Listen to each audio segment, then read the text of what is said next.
All right, I'm going to call the meeting to order at 6:30 PM. Will you all please join us in the Pledge of Allegiance? Pledge allegiance to the flag of the United States of America, and to the republic for which it stands, one nation, under God, indivisible, with liberty and justice for all. How tall I am in my new chair. I didn't see that we had any public comment. Correct, just a department comment from Alyssa.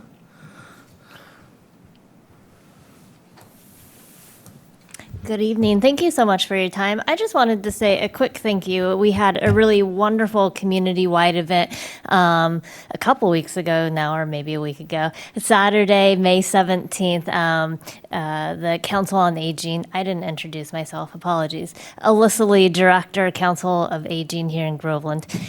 We had a phenomenal community event, May 17th, held at the Pentucket Regional Middle High School. It was an event just full of celebrating the process of aging, as well as giving out many resources for the community. Not only resources that you can utilize as we age, but also opportunities to volunteer and participate in our community. So we had over 100 participants throughout the day, which was awesome to see. We had a number of sponsors. We had over 14 community resource tables, and I only heard positive reviews so far. And thank you to Chair for coming to our event. Really appreciate it. And thank you to the school for helping us organize and securing the location at the middle school. Everybody, or middle high school, everybody absolutely loved it. Really appreciate just the openness of the facility, and they went above and beyond by enabling us to have a golf cart there, because it is a really long, thankfully, great parking, but it also is a really long walk to the doors. And so we had the custodian, Mark, was able to give rides, and it was just overall a phenomenal event, and can't wait until next year. So I just wanted to thank the community, thank our sponsors, thank everyone for making it possible. I appreciate it. Thank you. All right, and the first agenda item on discussion and possible vote is the regional dispatch with North Shore Regional 911 Center. So, Mr. Chair, I just wanted to provide a brief presentation, just an overview of exactly what the North Shore Regional 911 Center is all about, and then open it up to questions. The police chief and the fire chief are both present this evening to answer any questions and provide some of their input in regards to this issue. So I'll share it on the screen, and I believe that you have this in your packet as well.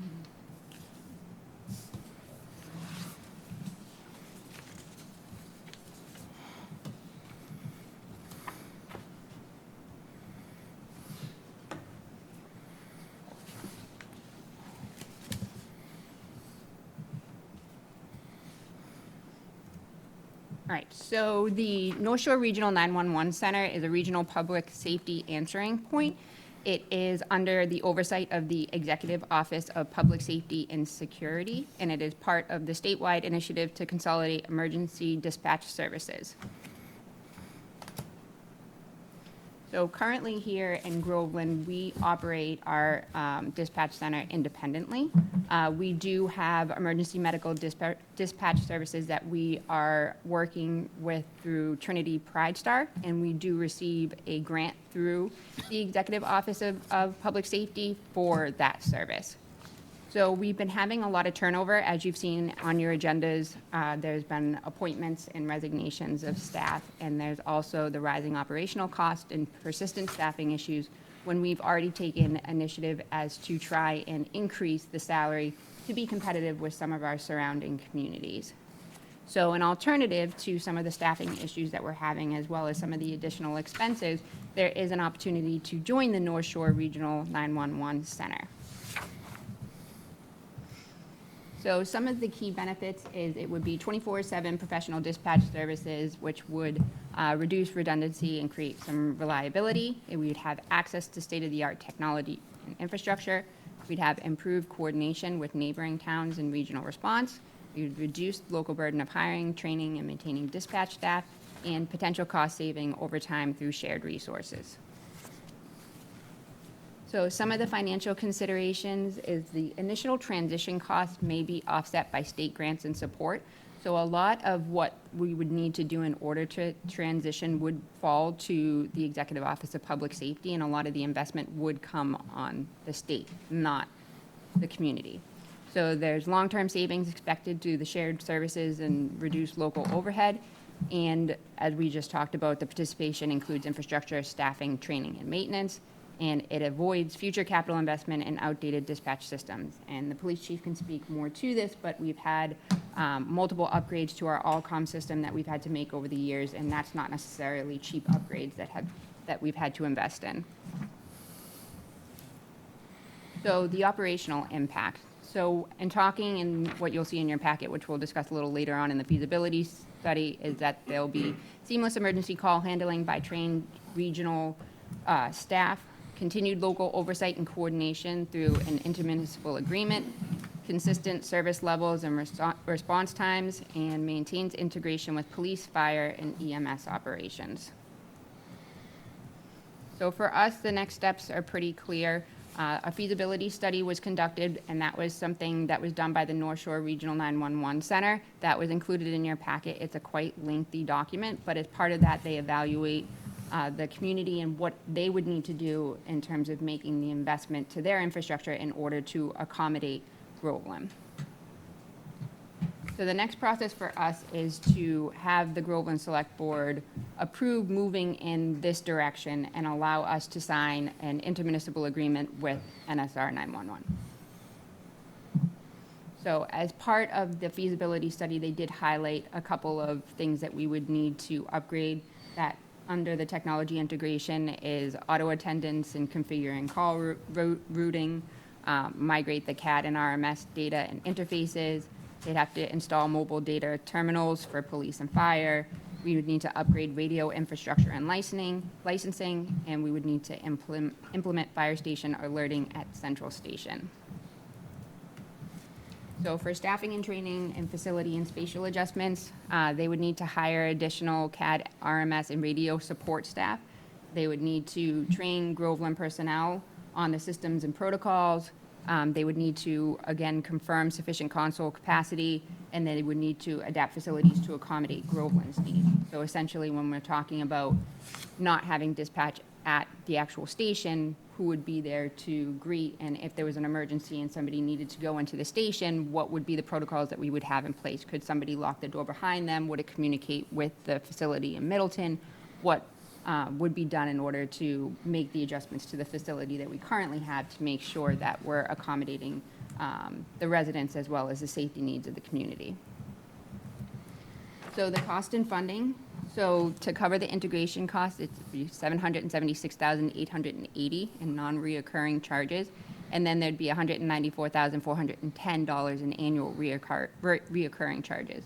And again, these are costs that would be associated with the Executive Office of Public Safety. It is not going to cost the town of Groveland anything to integrate. So for the timeline, as you'll see in the feasibility study, it is valid for 90 days from the issuance, and we need to decide whether or not we want to proceed. The onboarding process for Groveland could take over 18 months, depending on the timing of the decision, the resource availability, and the complexity of technology and staffing integration. As you'll see, we did talk about different radio frequencies and different locations that we could add adapters. We talked about I think the location over at South Station, as well as another location on Washington Street, and figuring out which one of those would be preferred, logistics and things of that nature, which take a little bit more time.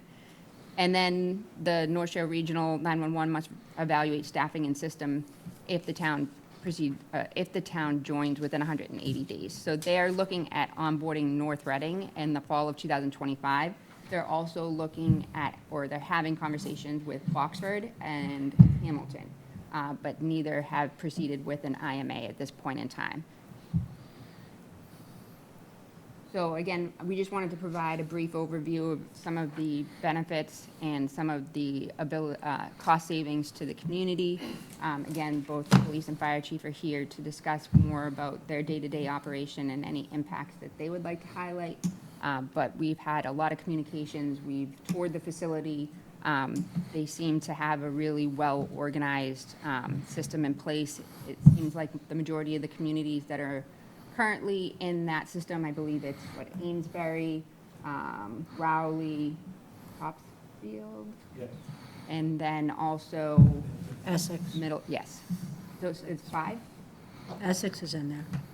6? We can look up exactly which ones it is. So they all seem pretty pleased with the agreement that they have in place. They do meet regularly with their fire chiefs and police chiefs to make sure that they're addressing the community needs. Again, this was something that was first brought forward by the fire chief, who was talking with some other communities, and then again, the police chief then toured the facility and felt comfortable moving in this direction, again, because of the staffing issues that we were having. And obviously, when there's staffing challenges, we have to ask the officers to cover dispatch, and that's not exactly something that, the officers were hired to do. They've all been great in stepping up, but that obviously causes staffing issues in other areas in terms of scheduling and making sure that we have the 2 on when we need. Nice.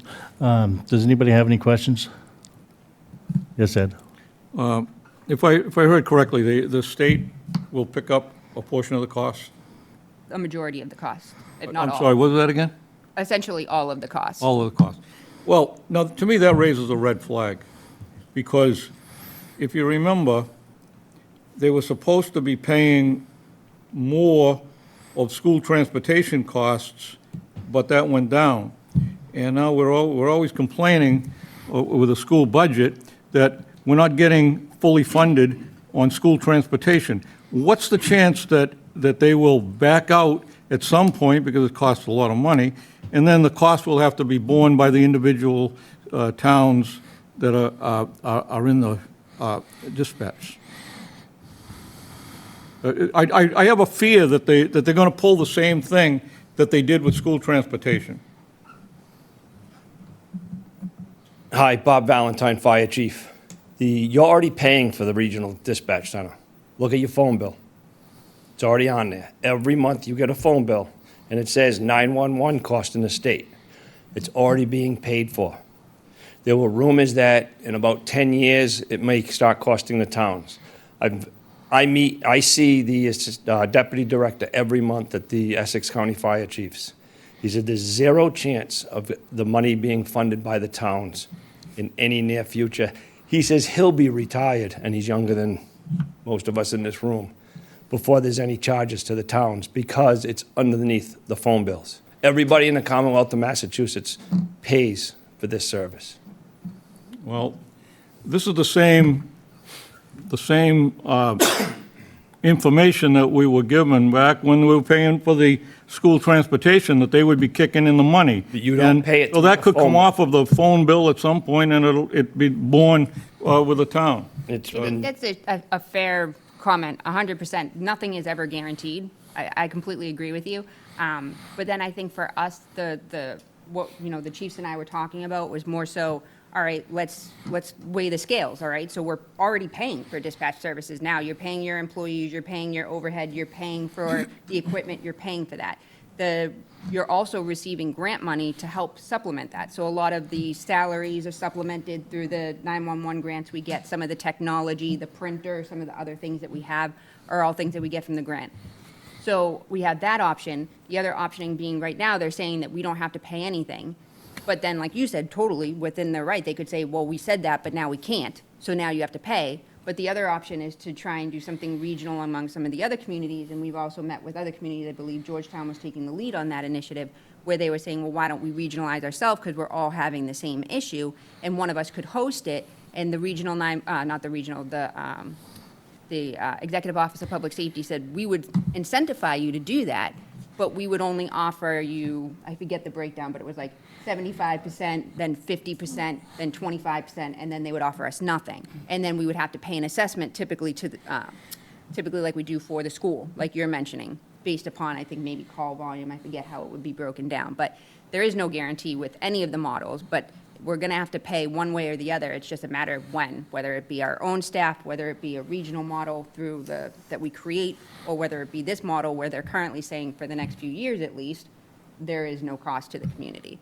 So it is definitely a weighing of decisions on that front. I agree with you 100%.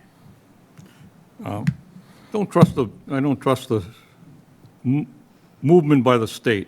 The other question, right now, there's dispatch 24 hours a day in the police station, and I forget, somewhere in here was the amount of people, walk-ins.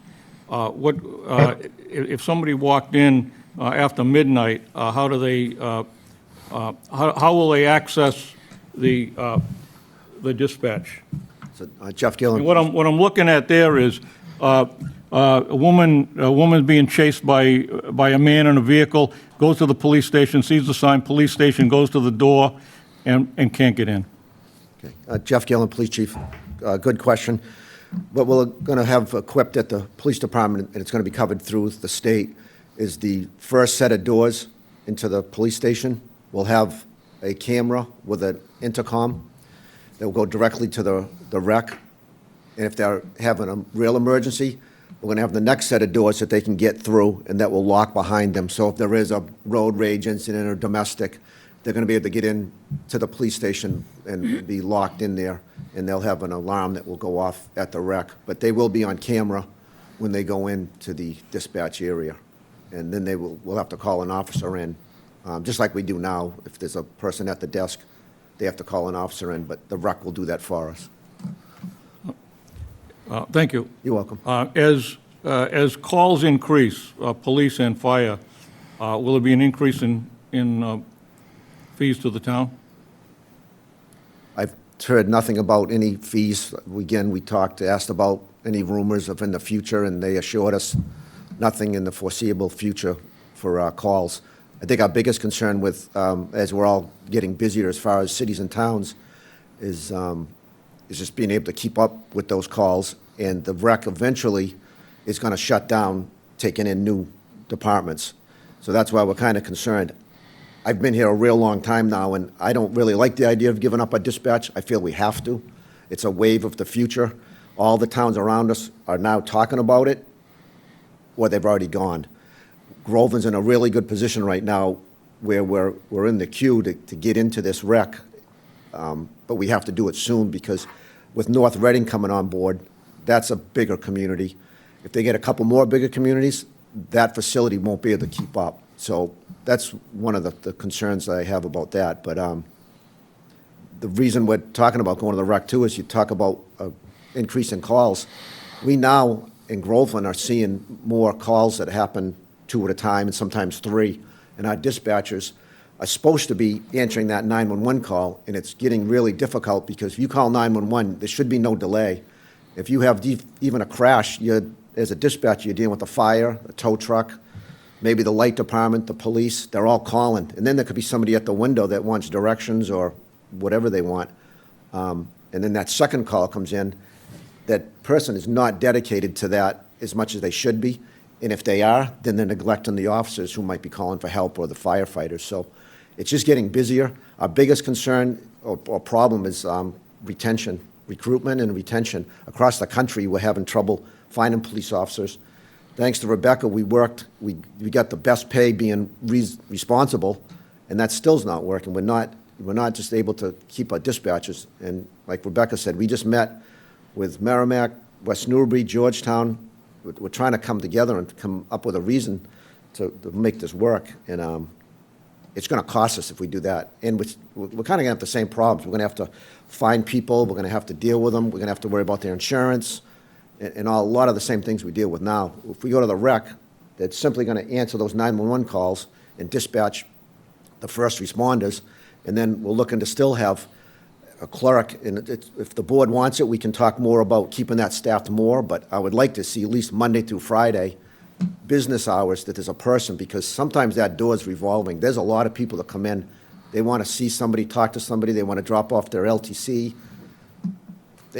Many reasons. They just want to have access, and I think they deserve that. It'd be difficult to shut that police station down. And we still need to have some type of an emergency operations center just for ourselves for emergency management, or God forbid there was a real big incident, that we can still maintain that. But the problem right now is I haven't really dared hire any full-time dispatchers in case this happens, if you all approve it. I don't want to have to lay somebody off and then we're paying unemployment. So we had 4 full-time dispatchers. One left for family reasons. Another one's going to the academy next month. Another one's got a New Hampshire Police Department offer that's going. And the 4th one is supposed to be going to the academy in October. So we're going to have 0 dispatchers. So if you all don't want this, then, I'll kick it into gear and we got to find people. But Sergeant Petroni's the one that does the recruitment, and he can tell you, we just in the last several months hired 6 part-time dispatchers and we're down to 1. Some of them didn't even work shifts. They get in and they didn't either want to go to the training, or they get in and they just didn't. Most of it was personal problems. They just get in and said, "Yeah, I don't like this," and they left. So it's cost us a lot of money training those folks. Last question. Do you know the reason that Boxford just turned it down? I can tell you what I heard for a rumor, if that's okay, that there was somebody that was disgruntled that may have worked there, so they don't like that they're doing this, so they're getting a group together. And did they actually turn it down? I don't know that. If they, I know they had the signs and they were going to vote on it. Well, the signs were all over Yeah. Boxford. So I don't know what happened with that, but that's what I was told, because I asked about that too. They're actually ahead of us. If they approved it, they got in before us. So it goes North Reading, Boxford, Groveland, and then right after us, Hamilton went in. So we're trying to jump the gun to get in because, again, my fear is that we may not have an opportunity to go to the rec, and we'll have to do Plan B, and we don't really have a Plan B yet. No, I think Boxford went to a town meeting vote on that, Okay, but I'm not sure. Would Groveland have to do the same thing? not that I know of it. I think it's up to you. The reason we're trying to get this on the agenda so quickly is knowing that we have a lack of dispatchers. We're pretty much in a crisis.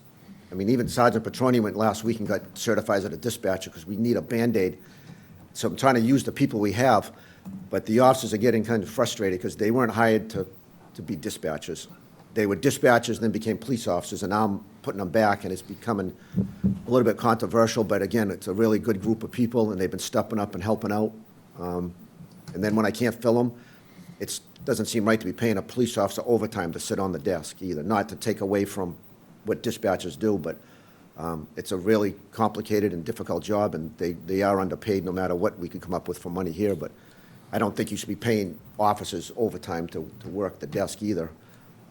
I can do that for a little while, I think, to get by, but we're just hoping to get a decision so we can make a move, and again, what is best for Groveland, and I think you're going to see, it's going to be a wave that's going.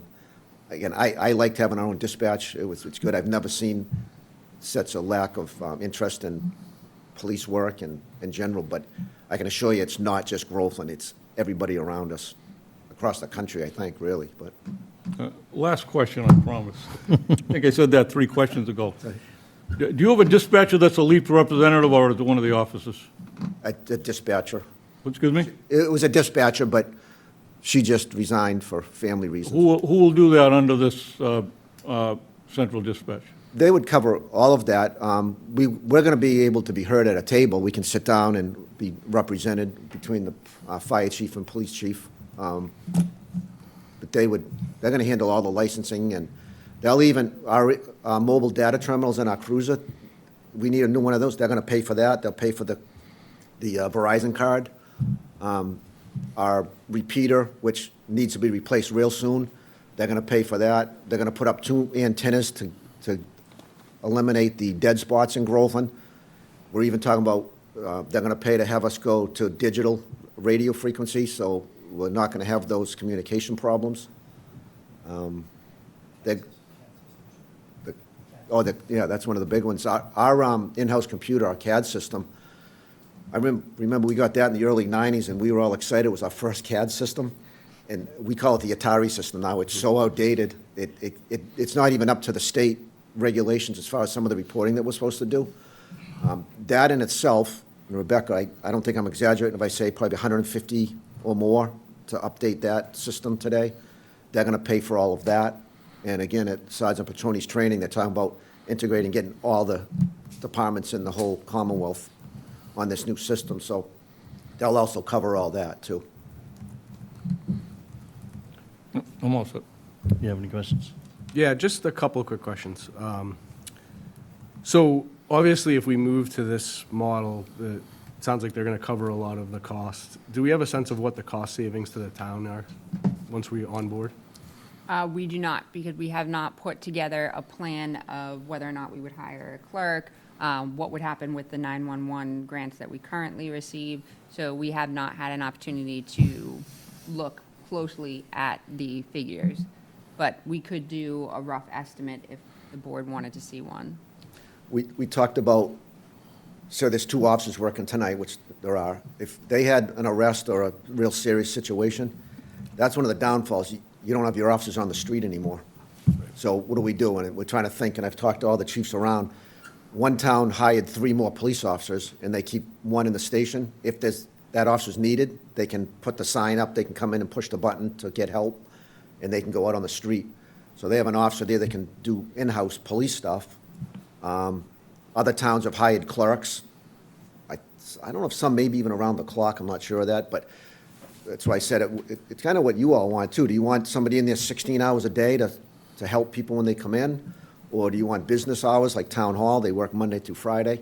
So that's going to be an expense. We talked about maybe even just hiring 1 officer to help alleviate some of the extra time that we're going to have to fill. Again, if those officers are tied up, now they're going to be in the station by themselves, which is kind of unnerving to me, because if they need help, there's nobody there to help them, to even call another town. So there's a lot of things to think about with that. And so if we could do it even just maybe more overtime, we could have an officers on call. We can get one in and say, hey, you got to watch a prisoner for 3 or 4 hours, and let the officers get back on the street and do their reports or whatever they have to do. So that's the big thing, is figuring out exactly what the savings would be and then what the associated costs with those changes would be. Based upon what that would be, that would vary depending on what option is chosen, or if it's a hybrid approach. Yeah, and I guess that kind of dovetails into my second question, which I think in the document it said that there was about an 18-month timeline to get onboarded into the program. And I know, Chief, you mentioned we're short dispatchers and things like that. How much thought has been given to how we handle that 18 months? So that's another good point, too, that I wanted to bring up. We're hoping that if we do get a positive vote, that we can reach out to the rec, and they wouldn't promise anything, but they pretty much let me know, keep me up to date, where you're at, what are your problems? So I can go to them now and say, I have a real problem. I have like 0 dispatchers, and, I have a couple ideas, like, can you maybe just start right away, at least cover our midnight shift? And I think that was one of the things we talked about with the director over there as well. I think Rowley found themselves in a similar situation, and, the chief was covering, other officers were covering, but with the understanding that it was only for X amount of time. So having a light at the end of the tunnel made it so that, people would be able to participate instead of, for lack of a better phrase, taking advantage of, our employees. So I think that having that timeline would help as well if we were able to move in that direction. Not knowing, I think, causes a lot of, anxiety and stress within the employees. Okay. One last question. I noticed in the assessment, and this is kind of a very specific question, I guess, in section 3.20, it talks about the fact that today we only have a single internet link, and they're recommending a wireless link to back that up in case that went down, obviously, from a disaster recovery point of view. Have we investigated that at all and what that would look like? So we have, and we did talk with BSS and our consultant, Red Kelly. And so that would be a cost that we would need to move forward with, and based upon the estimate with the wiring, it was about $12,000. That's per year? No, One-time just for cost. One-time, right? a one-time cost. And that would be using a different provider than our current provider, so that there's, It'd be the same provider, it would still be Comcast, it's just a wiring issue. okay. I can send you the quote that was sent that has a little bit more technical detail Sure. that I'm not too familiar with, but I do remember it would be Comcast because we had it set up and it was just a wiring issue that they had to do in order to put it to, what is it called, like a PO, I can't think of how it's phrased, but I have it in my notes. Sure, if you want to send it to me, that would be okay. That's all I have. Thank you. Becky? Okay. Well, first, I want to thank you and the officers for managing what you're doing up to now. I know what it's like. Yeah. That, you have this on your plate, and then you need to fulfill somebody else's tasks, so thank you for doing that so far. Just with my thought process here, thinking about the population growth, right? The apartments Yeah. off of Salem Street, right? That was the first thing I thought of. Yes. This almost seems like this would be necessary to do. Your example was perfect. You have two situations happening at one time. How do you manage that? So it sounds like the system would relieve like an important part of your process and allow your officers to actually be officers, right? Do their Yes. job. So it sounds like both of you, both chiefs are represented here, both of you feel really confident in this, because a lot of this in my decision-making is trusting the experts, and that is the two of you. So I just want to make sure, obviously, you both seem comfortable with it, and it seems like this is something that is maybe not ideally what you want to do, but something that you feel would be necessary. So that's an Yes. agreement with both? Okay, Yes. okay. I can tell you, we've both been for tours a couple times. Yep. When this first started, it was run by the sheriff's department, and there were a lot of complaints, a lot of moving parts. It was new. Right. And I actually was in this room against it and spoke against the rec, probably, I don't even know, 20 years ago, whatever. But, Yeah.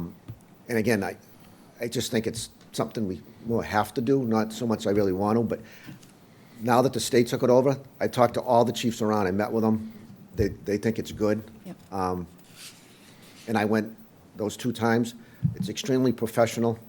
They've got some people that sit and take the calls, and then others that put the calls out. And you might even have 2 or 3 dispatchers working for your community if you have an event. You might hear different voices. Yeah. They're all in it together.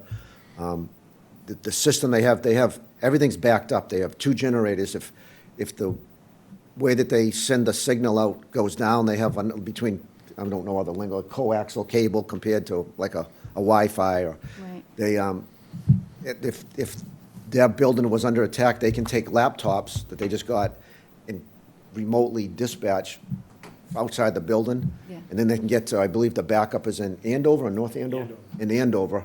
They'll take over for them there too. So they've done a really good job. They're extremely pleasant, nice, respectful people to work with. I really enjoy just going through the facility with them, and I think it would be a good relationship with them. There's definitely going to be some concerns and moving parts that we got to figure out, but I think it's going to be good as far as having somebody dedicated to answer that 911 and get the help going, and then Right. let us do the rest. So, Kathy? Yeah, I have a few questions. And I remember when you were against it. So, yeah, so we're going back a ways. There's an executive advisory board. Who is on that board? They're the ones that make the decision about whether to admit us or not?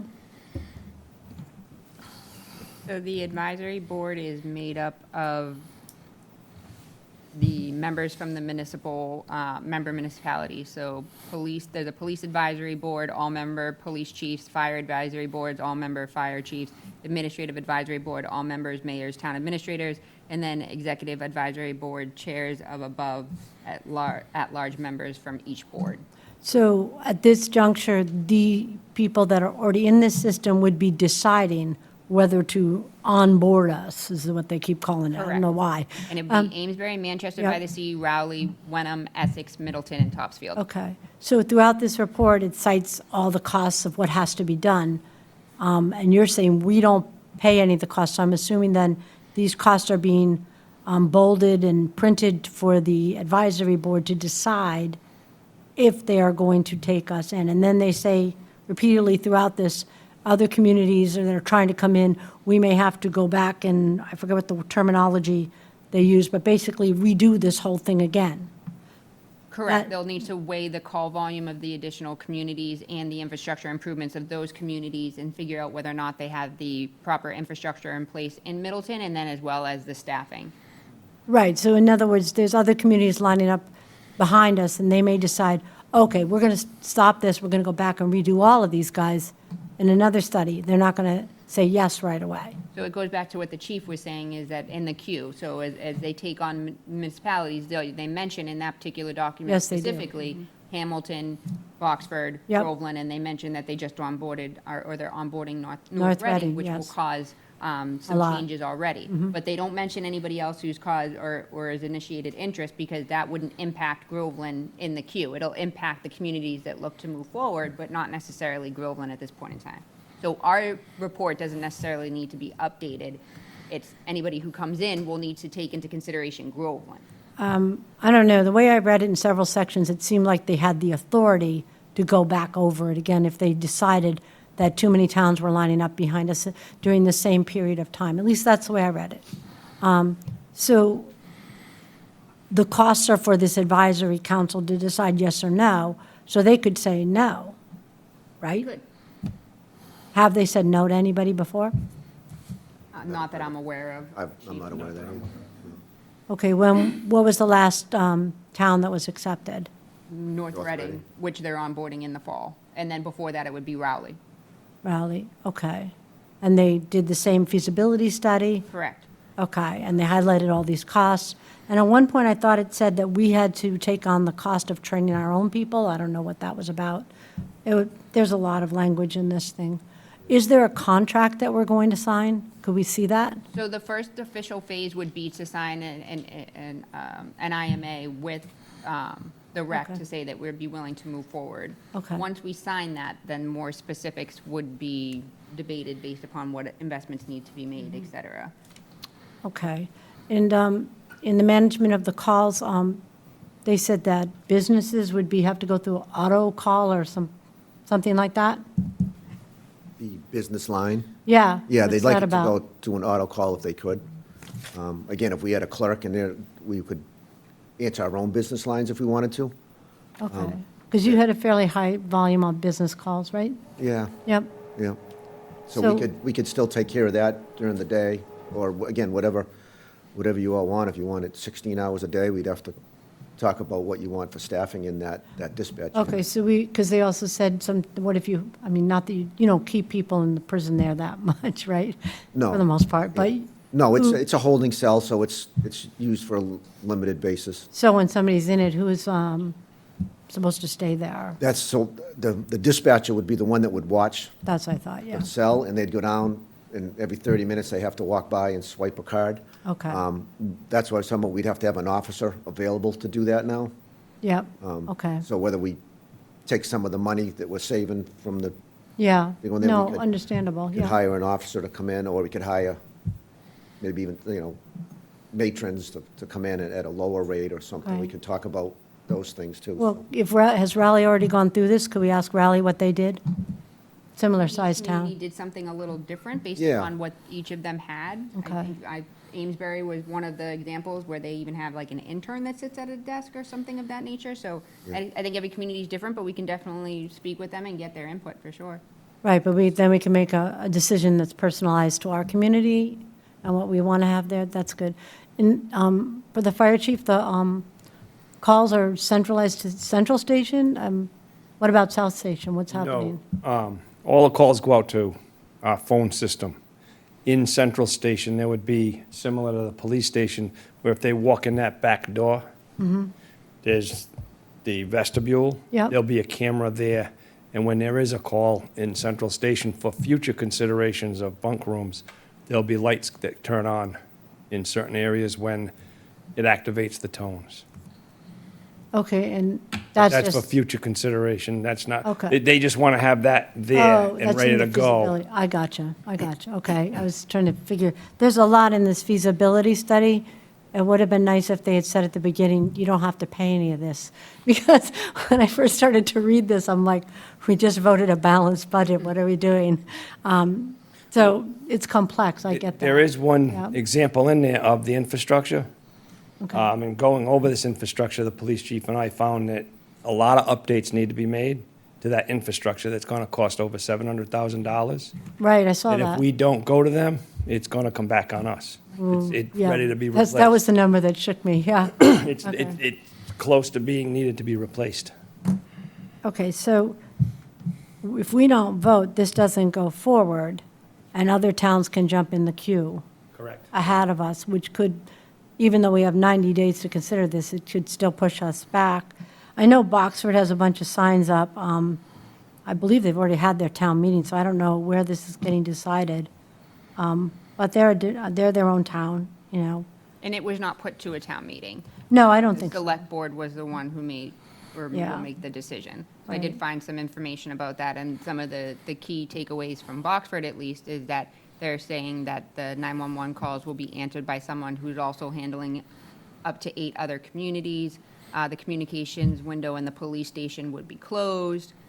When you call into the fire police department, you will have a recorded phone tree.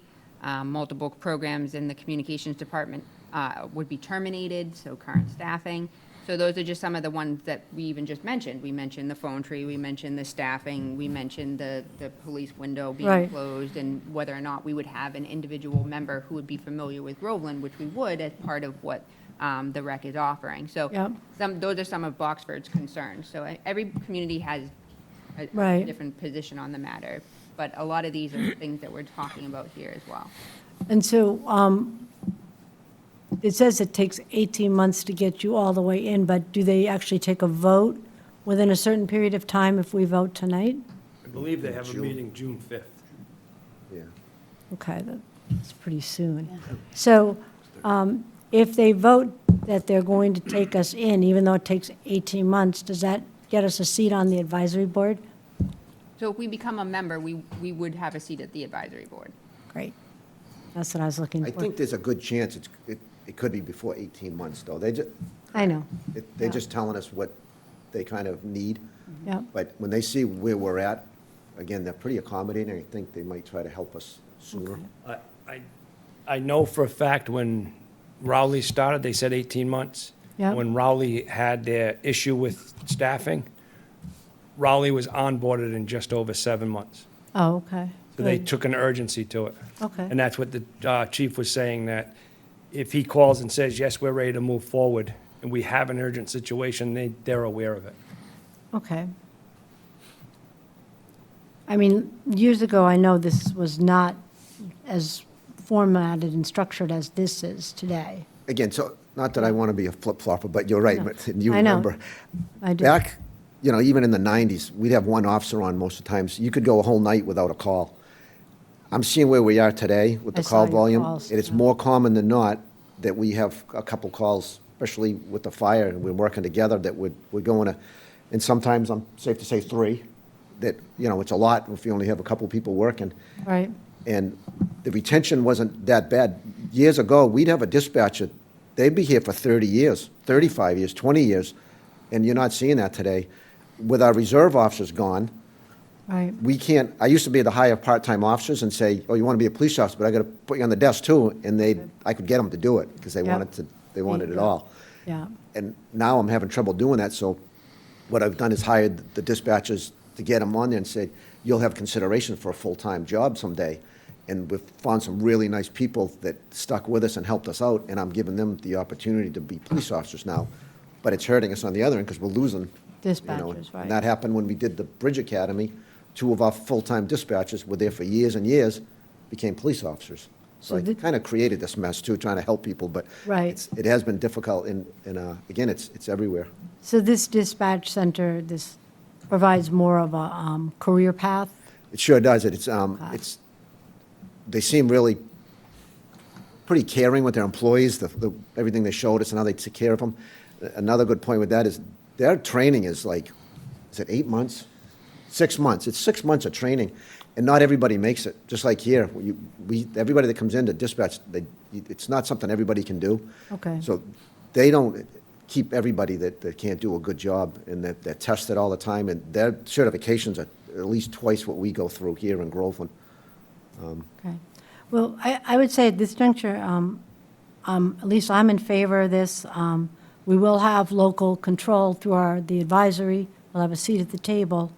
And all these bold printed costs are not going to fall on us, which was my biggest fear. I was telling, where are we going to find this money? Well, Ed brought up that good point too, but I think regardless, we're spending that money already. Well, I was Right more now- concerned with the here and now, what was bold printed in here. Yeah, those are scary Added up numbers. to some Yes. tidy sum of money, yes. Yeah, those And, are bigger numbers. And I just thought, wait a minute, what's happening? And Rebecca, you said something about, well, in the long term, we'll save. And I'm thinking, what, after we empty all our money out? But now you're saying The bold print is for the advisory council to understand the cost of bringing Groveland into this. That's not on us. Correct. The only thing, like we had talked about, that Steve Baker, Select Board Member Baker brought up, was the point of presence, which is the network provider that we have, Comcast, and bringing that into the police and fire stations so that they can have one network connection that would be solely for the rec. So that would be the only cost, and that's the cost of $18,000 for the town. Otherwise, there Right. is no additional cost to the community Right. or the infrastructure and the staffing that would be required to operate for. Right, but I mean, I would want, like, the whole public safety to just let us know where there might be some gaps. But services we're providing now that they might not provide or might just try to do through auto, whatever that's called in here, that we might want to provide a person for. No, and you're right, we do a lot out of that. You know, we might even give out the board to run the lights down at the Pines, you know, so I'm thinking about even those things, or a key Yeah. to the town hall. We're gonna have to think of things like that, or Right, calling out the highway department, or, you know, there's a lot Right, of things that we right. answer calls after hours, but, right, so, yeah, I mean, they don't really have an after, I know that they said after hours somewhere about businesses, but they don't have after, they're around the clock, right? Yes. Okay, good, yeah. So, I mean, it sounds like a pretty good endeavor, and the fact that we would get representation means that we would have a say in future costs that may or may not come back at us if we're at the table. So that makes sense to me, that Yes. we're like And again, they've a changed. shareholder. I've heard nothing but Yeah. good things about this, not like the old days, and so, again, it has changed, so. And that, there's another, not huge, but we do the Code Red right now. Yes, They will offer that service, and the community can use it, and they'll cover that expense too. okay. So that's just another bonus. So you're looking for us to approve So we're looking for the select board to approve moving forward, and that you would agree, once you had a chance to review an IMA, if that was in line with what the community wanted. So not to sign an agreement that you haven't seen, but that you would be willing to review an IMA and potentially sign it if it met your needs, so that you're in favor of moving forward with. okay, so I'll make a motion that we're, Hold on, before you do that, I do have some. oh, go ahead, I'd like Jason. to- I I'd didn't know like there to could be say. more. I know that there's cameras, the monitors at the police station. Who monitors those now? And would there be any monitoring of those in the future? So right now, the dispatcher watches them. They don't have to stare at them, but Right. they have been good at seeing stuff at the Pines. Those cameras, I believe, will be integrated into the rec, they told us, right? So it's gonna probably be the same thing. You're not gonna have anybody either here in Groveland or in Middleton that's gonna watch the cameras.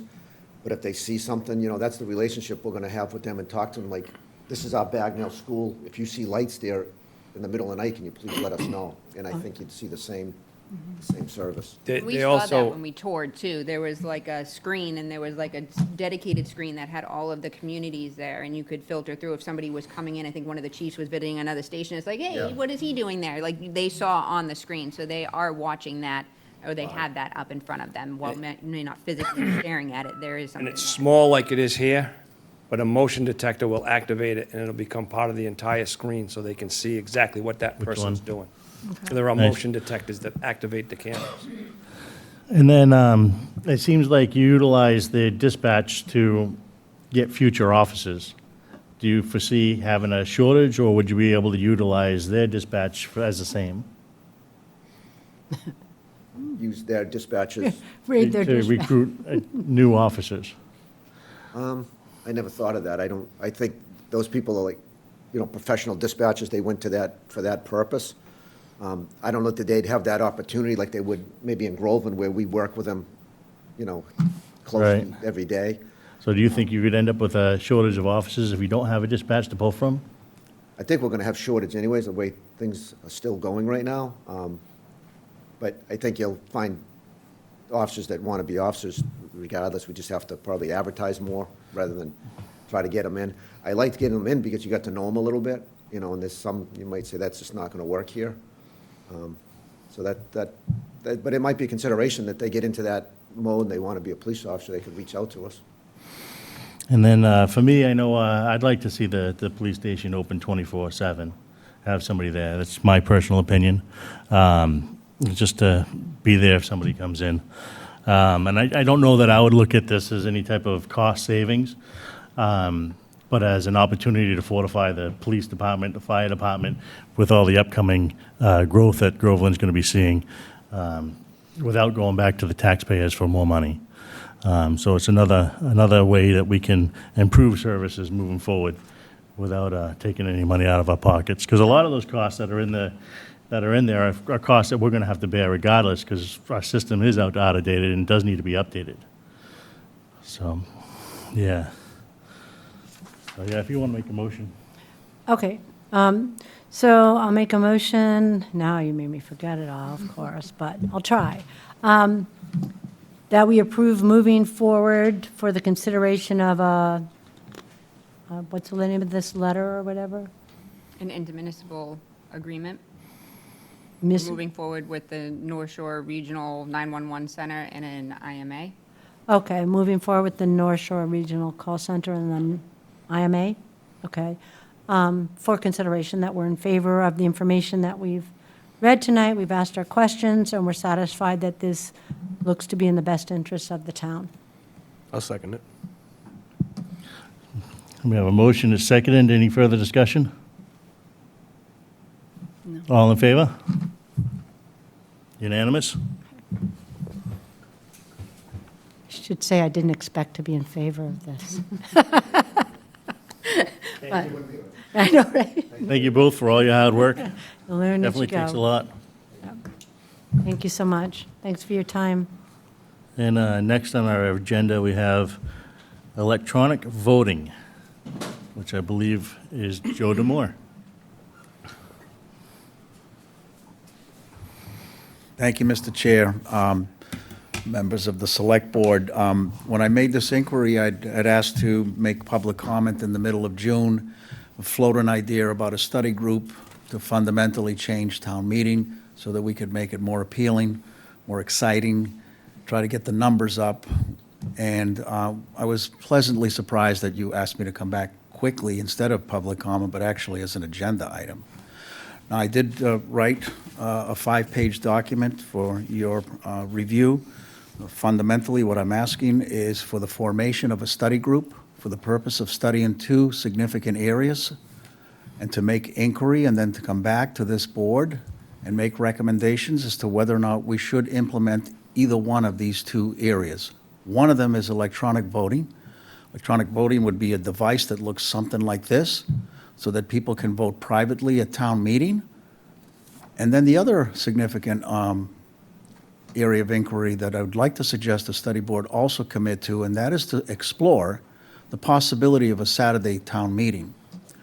Now, keep in mind the town meeting was invented here in New England just about 400 years ago.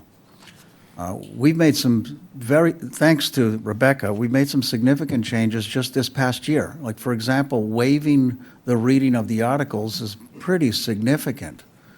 And then posting on a large board the minutes, the motions, that's, a pretty significant item as well. And the new and very strict rule on amendments was difficult for me to handle, as I had told you in my debriefing, that I did that part poorly, but we've already had a debriefing session with Jen Peterson and Rebecca and the town clerk, our previous one, and we have some plans on how to make that significantly better, which I won't go into tonight. So keep in mind, in the last 10 years, and I'm proud to be a part of this, it wasn't my idea. It was ideas that have been floating around for many years, and some very dedicated people helped me with. But in the last 10 years, we made very significant changes to our town government. One of them was converting the board from 3 to 5. Second one is appointing our first town administrator, which was held together, supported by or controlled by a state law temporarily, and then the town administrator position being supported by or controlled by our own town bylaw. So all of those significant changes occurred with a study group. Now, I will tell you that the study group has to be really honest about it. I would like to be part of a study group that will come back to this board and say, you know what? We looked into electronic voting. Here's all the facts, the details, the data, and it's not for us. Or it is for us. And you know, we looked into Saturday meetings, and here's all the data, here's the precedents. Wenham does it, Wakefield does it, 39 towns do it, and it might not be for us. So I'm hoping that I'm hoping I will get behind any effort where we solicit information and input from stakeholders, perhaps through surveys. Certainly, the expertise on this board, we've got people here, we've got decades of government service here in Groveland on this board. Certainly through input from the town administrator. So simply put, if you've asked me to come here tonight, then I'm going to ask you to consider voting on it tonight. Now, I don't think tonight would be the night that you should have a charge, but the way it works is that at some point I'll come back here and say, guess what? I have 5 candidates or 4 candidates that want to serve with me. And I've already talked to people. I've already recruited some people that are interested. I'm envisioning 5 people, but honestly, I don't think we're going to have a situation where it's going to be a problem if we have an even number of people. We could have 6 people, 7 or 8. I don't think we're going to have a contentious situation where we have a split vote. We have to have an odd number of people. I think it's going to be unanimous. We looked into electronic voting. It's for us, here's why. Or it's not for us, here's why. We looked into Saturday meetings. It's for us, or it's not for us, and here's why. So here's the charge. I'll just read it to you. But again, I don't expect that that would be what you need to do today. I believe the charge should be delivered once I present myself with 4 other people. And I wrote it for you as a suggestion. The Select Board issues a charge for the formation of a town meeting study committee for 1 year, effective June 1, 2025, for the purpose of initiating inquiry, develop operating rules, discover and present precedents, provide information and data, and enlist the support of resources to produce a framework for transforming the fundamental processes of town meeting in Groveland. The charge includes the appointment of 5 voting members, including the voting chair.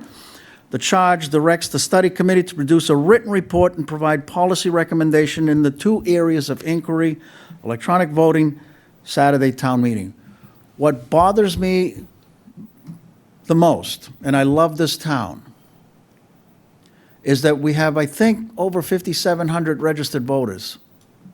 And we have just 100 people come to town meeting. That to me sounds like a failure. That to me communicates there's something wrong. That creates an environment for special interests. It's not truly representative, which our founding fathers had intended that to be. I might come back someday and show you an idea on how to replace town meeting. I never want to do that. There are ways to govern ourselves, but I think that we should really work hard to make town meeting amazingly successful and relevant for the next 100 years.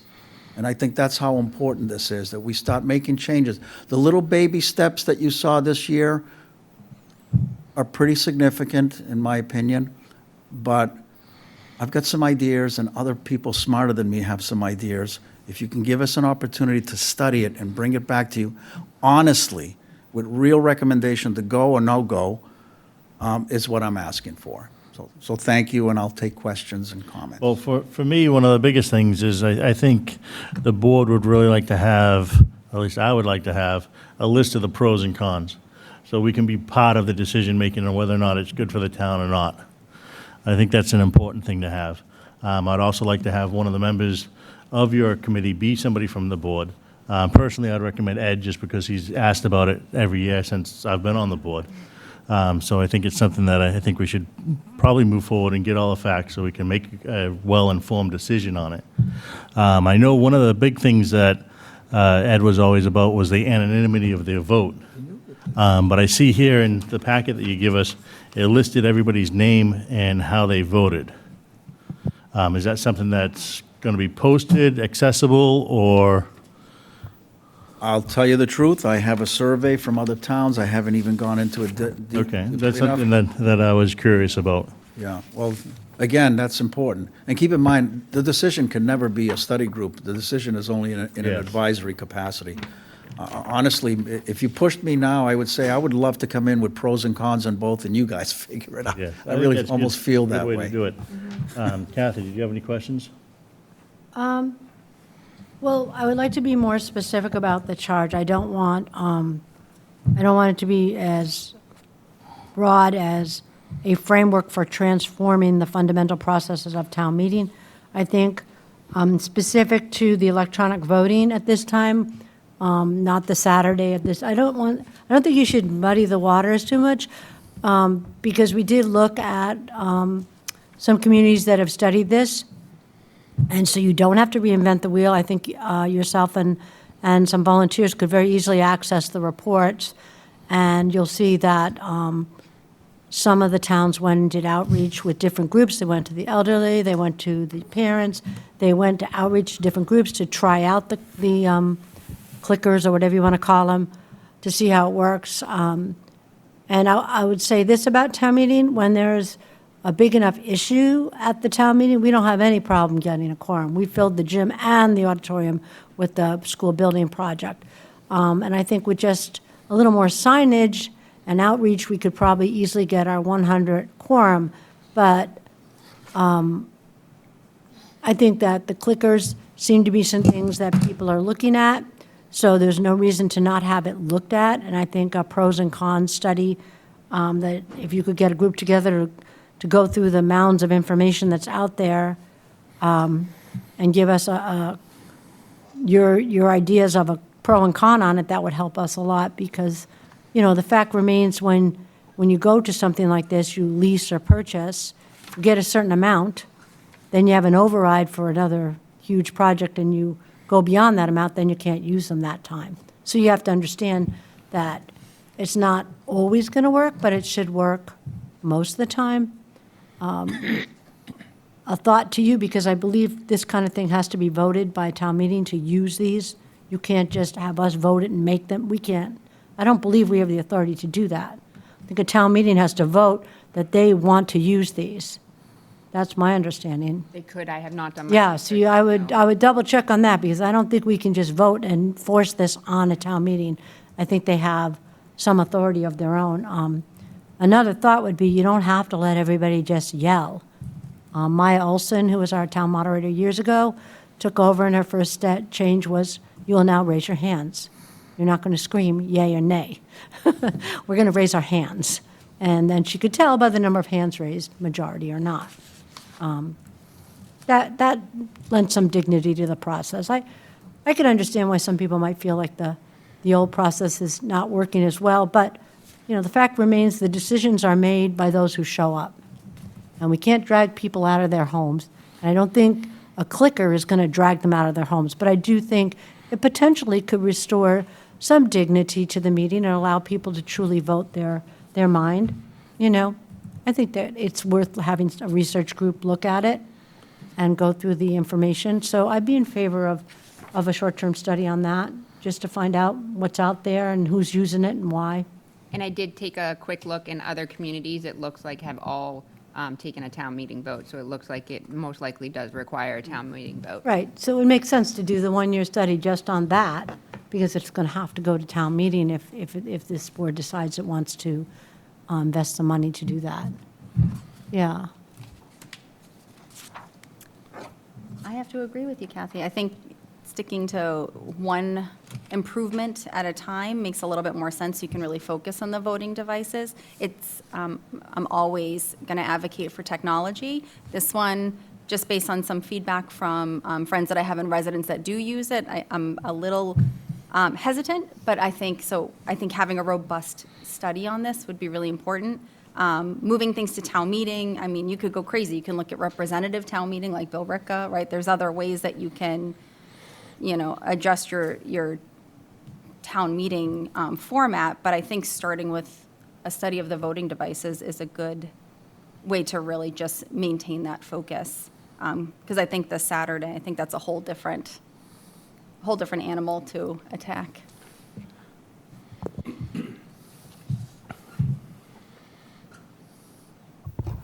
Any other comments, Steve? questions? So I agree about the electronic voting. I think in terms of looking at moving town meeting to a Saturday or looking at that as an option, I mean, I think it should be on the table. We're averaging, around 2% of Groveland voters showing up for town meeting.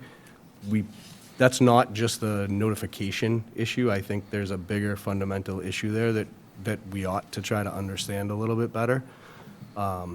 Is moving it to Saturday the answer? I don't know, but I think it's worth looking at, seeing how other towns have done it, whether they've been successful, whether that's encouraged more participation or not. I think having this committee look at that, or advisory committee look at that, just gives us information that we then have to act on. So I don't see the harm in investigating that. That's my feeling. Ed? I'm sure that you vote to approve it at the town meeting, but I think that it would make sense that you could do that a year in advance and do it, and do a town bylaw to allow for electronic voting after it was approved at a town meeting. I'm sure that could be done. So I appreciate your comments. I will dispute the concept that we should be isolated to just the electronic voting, and here's the reason why. From my perspective as a town moderator this year, I struggled to get people to participate. We got barely over 100 people, and we voted for some pretty significant things, like a $44 million water and sewer treatment facility. That, to me, tells me we have a problem. Not enough people showed up for something really important. So the study committee that I envision is to present you with facts and figures on two fundamental changes to the town meeting, which could be voted on and then phased in over time. I would probably have a lot of sleepless nights if I had a night where I needed to implement both electronic voting and Saturday meeting in the same venue. I would hope that that would be spread out over a couple of years. I want to study it with some people that know more about it than me, and we can learn together, and I want to present the pros and the cons, and I want to leave it in your lap. And then when we're armed with information, then we can find the avenues to figure out which one should we do, when and how do we get it. Like, for example, the devices they ain't cheap. It's like $9,000. Now, we've already voted a budget. And I'm not going to ask anybody, can we come up with $9,000 for 2026, for example? It's not my interest to implement this anytime soon. Only Point of my interest information, to Joe, study it and understand it. Point of information, as we said, you cannot implement it for the next town meeting. It Right, has I know to that. go okay, so we're not talking about the money, I guess. So that's why I'm asking to have us study both, present both, and then we can figure out which ones to do, when and how, over time.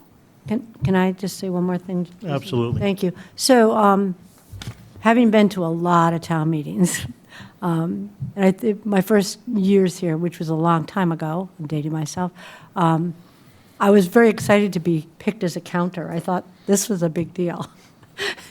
I don't know why, because I'd never been to a town meeting, so I didn't, I didn't know what was really going on. But as I sat through it and understood it, I started to realize, wow, this is really neat. I can go to a town meeting each year if I want to, and I can have my say. I can get up to a microphone and say, I really want this to happen. I really care about this.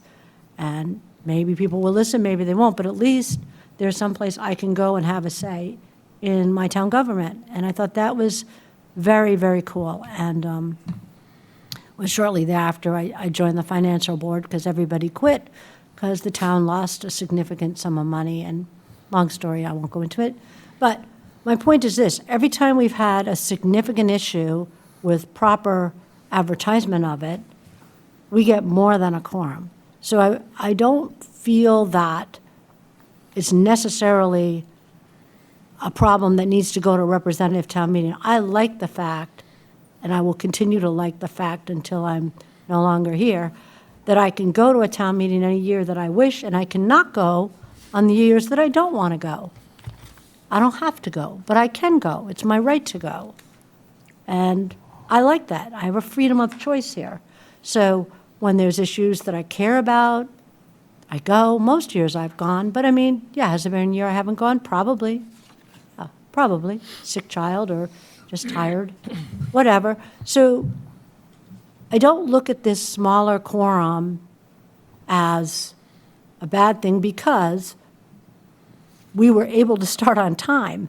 And that's a big deal because other years we have sat there and waited till a half an hour later to get our quorum. And this dates back to way back when we all get on the phone and we'd call all of our friends and ask them to please come down so we could get 100 people in this room. So we've evolved a long ways, and there are people that are coming back every year. I see familiar faces. I think we can grow on that.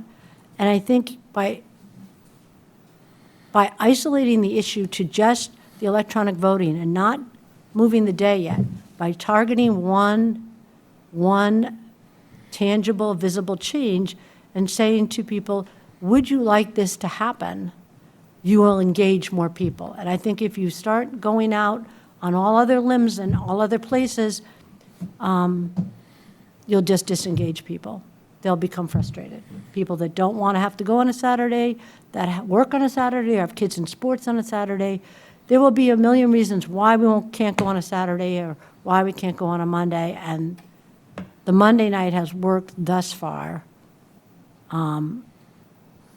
Maybe it will change, but I would think the electronic voting is the bigger issue. And I believe in focusing on good attention on one issue and doing it well. That's my thought. For me, I think it's going to be important to get the charge, and I think it's something that we should work on and bring back to our next meeting. So we have a list of the charge. Myself, I've been an advocate for Saturday morning meetings, just because I think it's going to allow more people to show up. They're not going to be tired when they get home from work. I think Kathy summed it up really good with the fact that she has a choice to either come or not, and most people are choosing not to. I think the reason why we got a quorum so easy this time wasn't necessarily because it was anything was controversial, because nothing at the meeting was controversial, because it was so well publicized on social media and spoken about through the entire year. But even still, we just got a quorum. And there has to be something that's going to change that.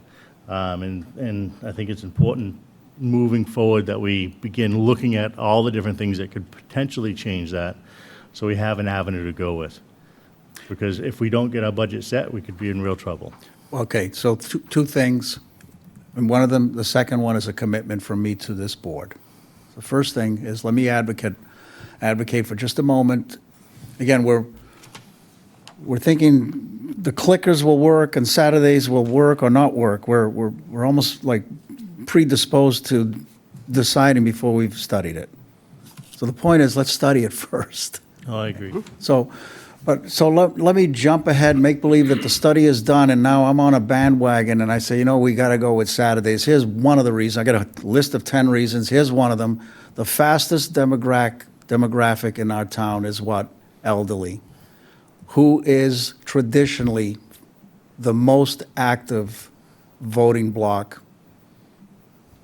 People over 55, 60, 65. They have the hardest time showing up at a Monday night meeting till 10 o'clock at night.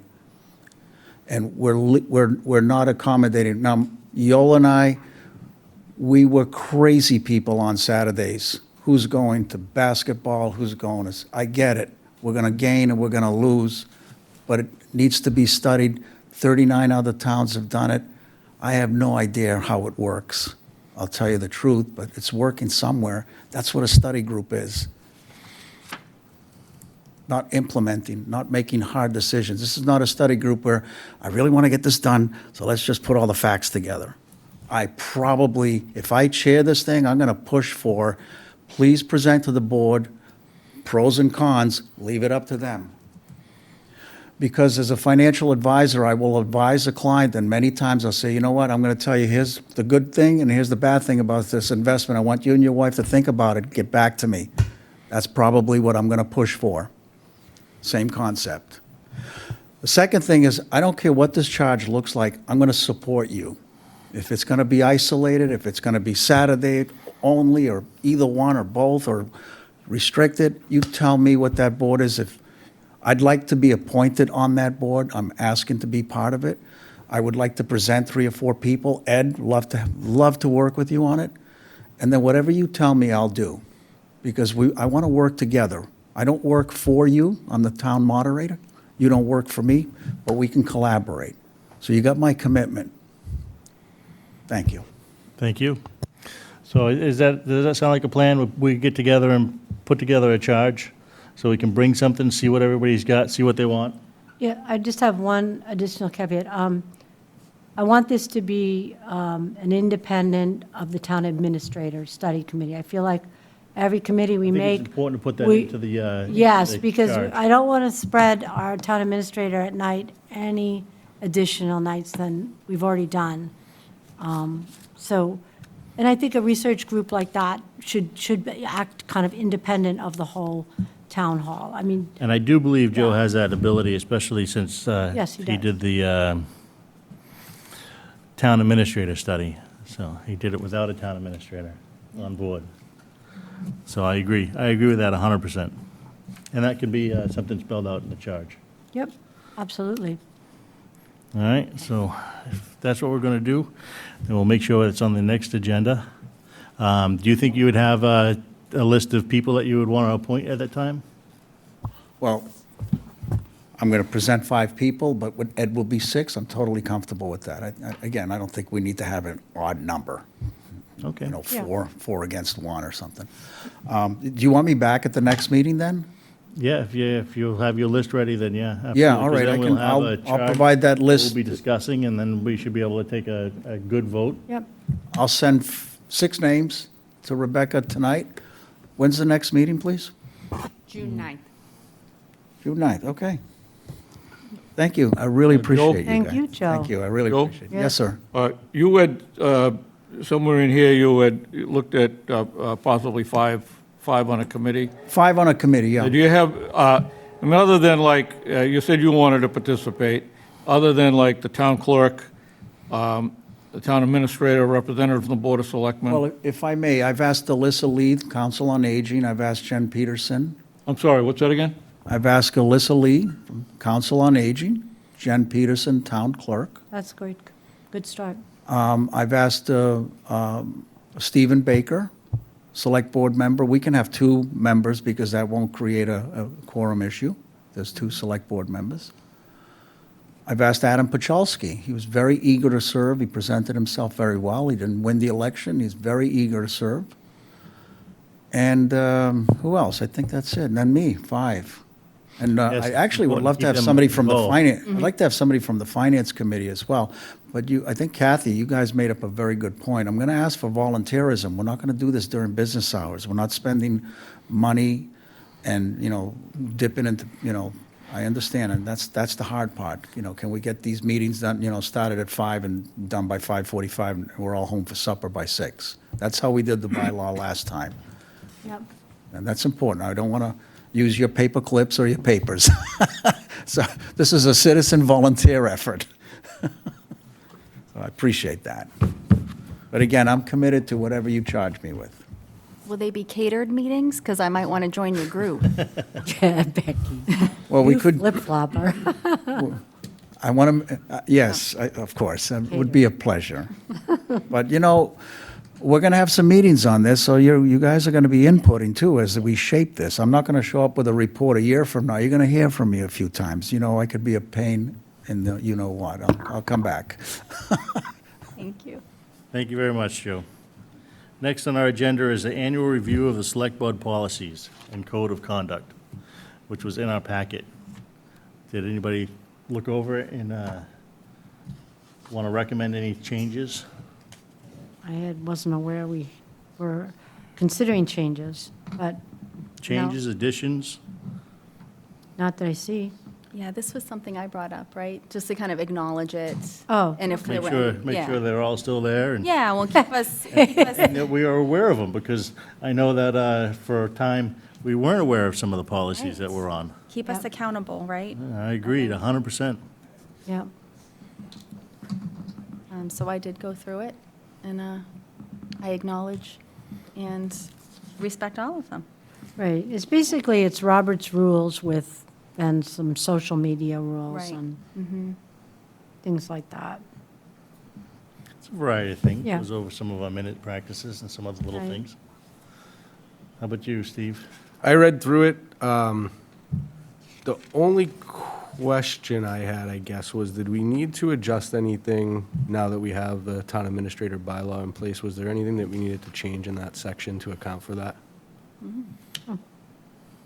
Well, Rebecca can tell us. I've not looked into it in that regard. I don't necessarily I believe didn't see so. anything specifically that was town administrator or No, there's a related section or on anything there, that, so I just wasn't sure. There's more of the chain of command, and I think a lot of the chain of command goes through the same process, that it would be initiated,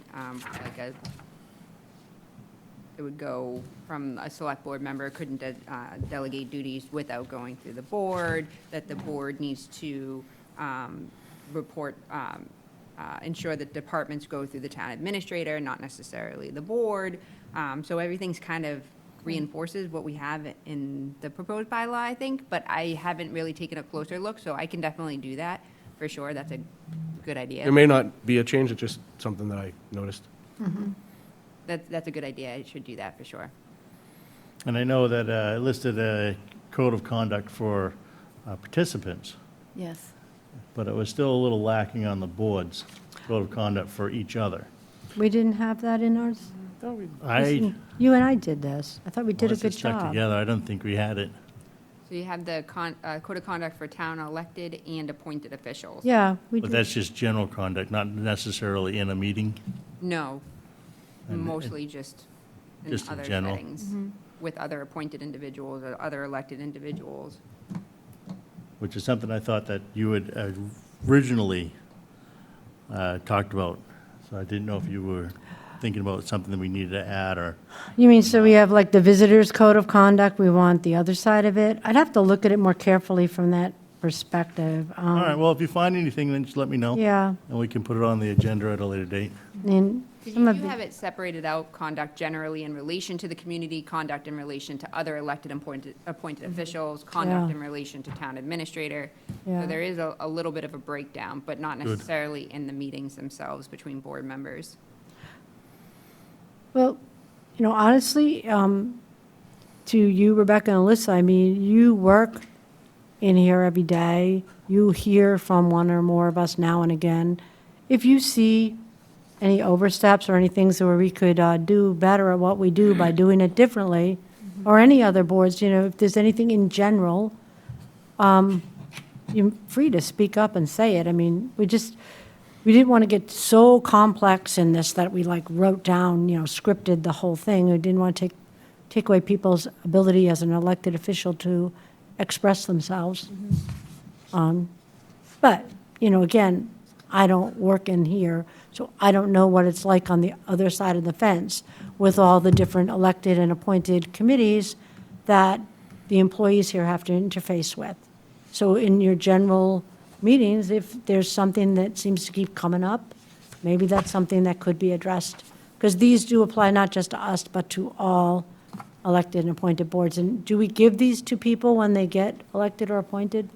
So it is part of the packet that we provide Okay, to good. new appointed officials through the clerk's office. So we do have the code of conduct as part of that. Okay. It doesn't include all of the select board policies, so like, your surplus of disposition of surplus goods or Oh, yeah. stuff like that, but it does have the code of conduct for town elected and appointed officials.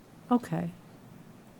Right. Well, again, we're not on your side of the fence. So if, and sometimes things go well, and then all of a sudden, something starts to happen that's not so great, and that needs to be addressed. So if it can be addressed through a policy, fine. If it's just a one-time thing, I think we have means to address that. Absolutely. All Yeah. right, so moving on. Yep. Fiscal year 2025 transfers. Yes, I even added them. So this was an item that we discussed at length at the last meeting. So like we had mentioned, we're looking for a total of $21,481.52 to be transferred to the following line items. The executive coordinator wage expense line item for $60 due to the split payroll week. We did not calculate the salary correctly. For the payroll fee expense, $1,400, the postage expense, $2,120. Those are outlined a little bit more in detail in regards to the reason for those expenses, as we had discussed the increase of postage price and also the switch from doing the tax bills in-house versus outsourcing and the associated postage that would be associated with that. And then for the payroll fee, it was the number of employee checks that were issued instead of deposited, because you still have that opportunity to have a physical check if you want them. And then also, we have the W-2s that were printed.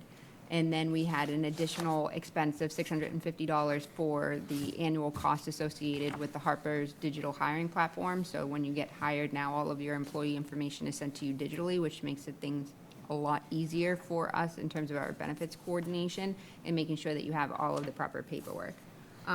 Then for technology, as we discussed, we had a couple of repairs that we needed to make over at the police station to the dispatch center. And then we had a couple of the surfaces that were purchased with the CARES funding that we needed to upgrade. So we made 3 purchases for laptop computers for departments that still needed a computer and have the interface with the cameras for virtual meetings. And then we had the town clerk salary line for $1,901.52.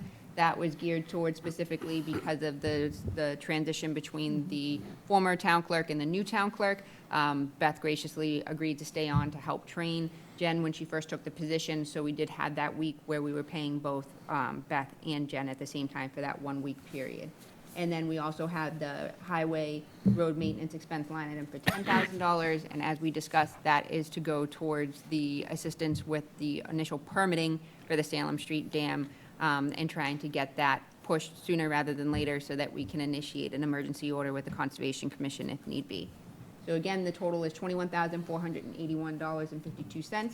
It went before the Finance Board on May 21st, and they did approve unanimously to proceed with these transfers. We do not anticipate there being another need for transfers towards the end of the year, but we still do have until July 15th to make that determination. And as you'll see in the memo, we are looking like we're on schedule with terms of our expenditures, and we are looking at our revenues, and we're approximately $134,000 over budget, which is attributed to higher than anticipated investment interest, building permit fees, and motor vehicle excise tax collection. So we are trending in the positive, and we feel as though we'll finish the fiscal year strong. Not a strong reserve in terms of the free cash like we had last year because of some other issues with some of the school budgeting, but we think we'll be back on track to get what we typically get for free cash, which is about $400,000. Anybody have any questions? Ed? Under technology, why are we still, some employees working remotely? It depends on what the position is. So if there's a desire to try and accommodate scheduling needs, if there's somebody who's working meetings and attends meetings late nights, or if somebody is asking to work remotely for a specific day due to a family issue but still has the ability to work remotely, we offer that ability to employees on a case-by-case basis. So it's not necessarily something that's afforded just because you want to work remotely. It's only when circumstances arise. There is a remote agreement application that they have to go through and make sure that they check off how many hours they're looking to work for remotely, how long they're looking to work remotely. Is it just for a day? What's the reason? It needs to be signed by the department head as well as myself. Well, I think they should know that their purpose here as a town employee is to serve the people. And you can serve the people here, but it's very difficult if you're working remotely. And I know some of the state is still working remotely, but it's not working. They should be here. That's an opinion.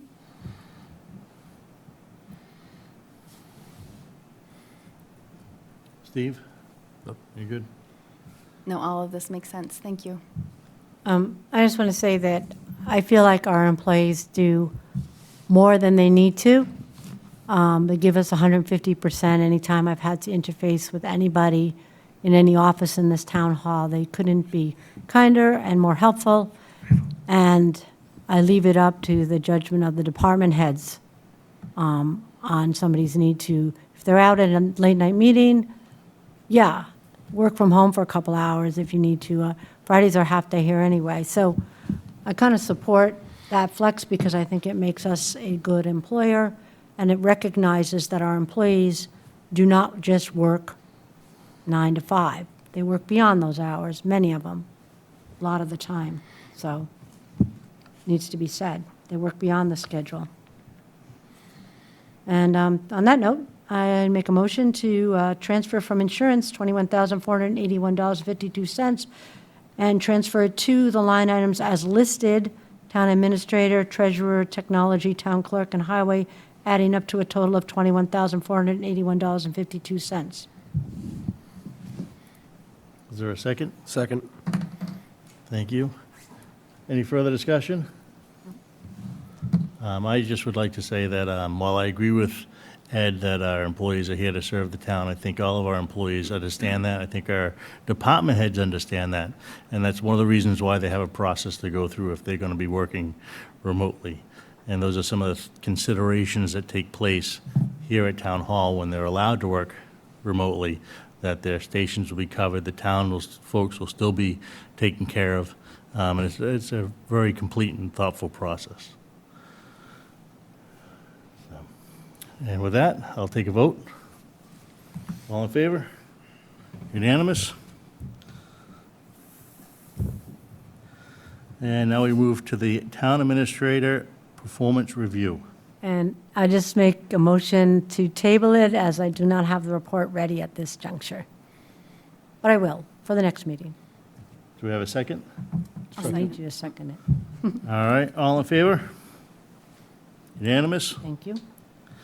And now we have the road layout approval, signatures. So this is for the roadway layout of Billis Way. So I do have a Mylar for your signature after the meeting, but would like an official vote of the board to proceed. This was a vote that happened at town meeting. Town meeting gave the authority to the select board to approve the acceptance of the public way. And as part of the rights of the select board are in charge with approving the laying out of the way. So accepting the way is under the jurisdiction of the town meeting, which gave that authority to the select board via the warrant article that was approved. And then the initial process is the laying out of the public way, which the select board has the right to lay out said way. So therefore, I have the road layout approval for Billis Way for your signature and recording at the Registry of Deeds. So we'll need a motion for the approval of the layout. I make a motion for the approval of the roadway layout of Billis Way for recording at the Registry of Deeds. Second. Any further discussion? I'll second it. Works. All in favor? Yep. Unanimous? And I assume this is the same for Katie Lane? For Katy Lane, there's also the deed for Katy Lane, so we're still waiting for that for Billis Way, because we are taking that by eminent domain, whereas for Katy Lane, they are giving us the roadway. So there is a deed, so it's acceptance of the deed to take Katy Lane by gift. So there's a deed as well as the roadway layout. Okay. Approval. And Make a we've got motion that for to the- sign as well? Yes. Make a motion for the acceptance of the deed of Katy Lane and for acceptance of the roadway layout Mylar for recording at the Registry of Deeds. Second. See, we've got a motion, a second. Any further discussion? None? All in favor? And now surplus for the plotter. Yes, so as part of your review of the select board policies and procedures, you did see that we do have a disposition of surplus goods. So anything under $10,000 can be declared surplus.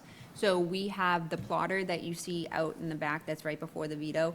It's something that we use both with the planning department, the zoning board, the building inspector uses it.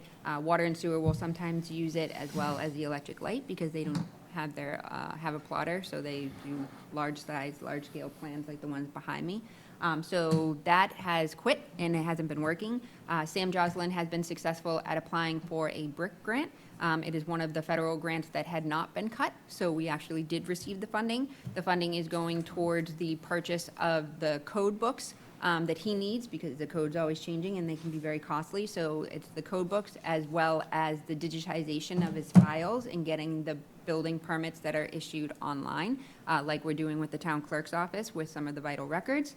And then it also includes the purchase of the plotter.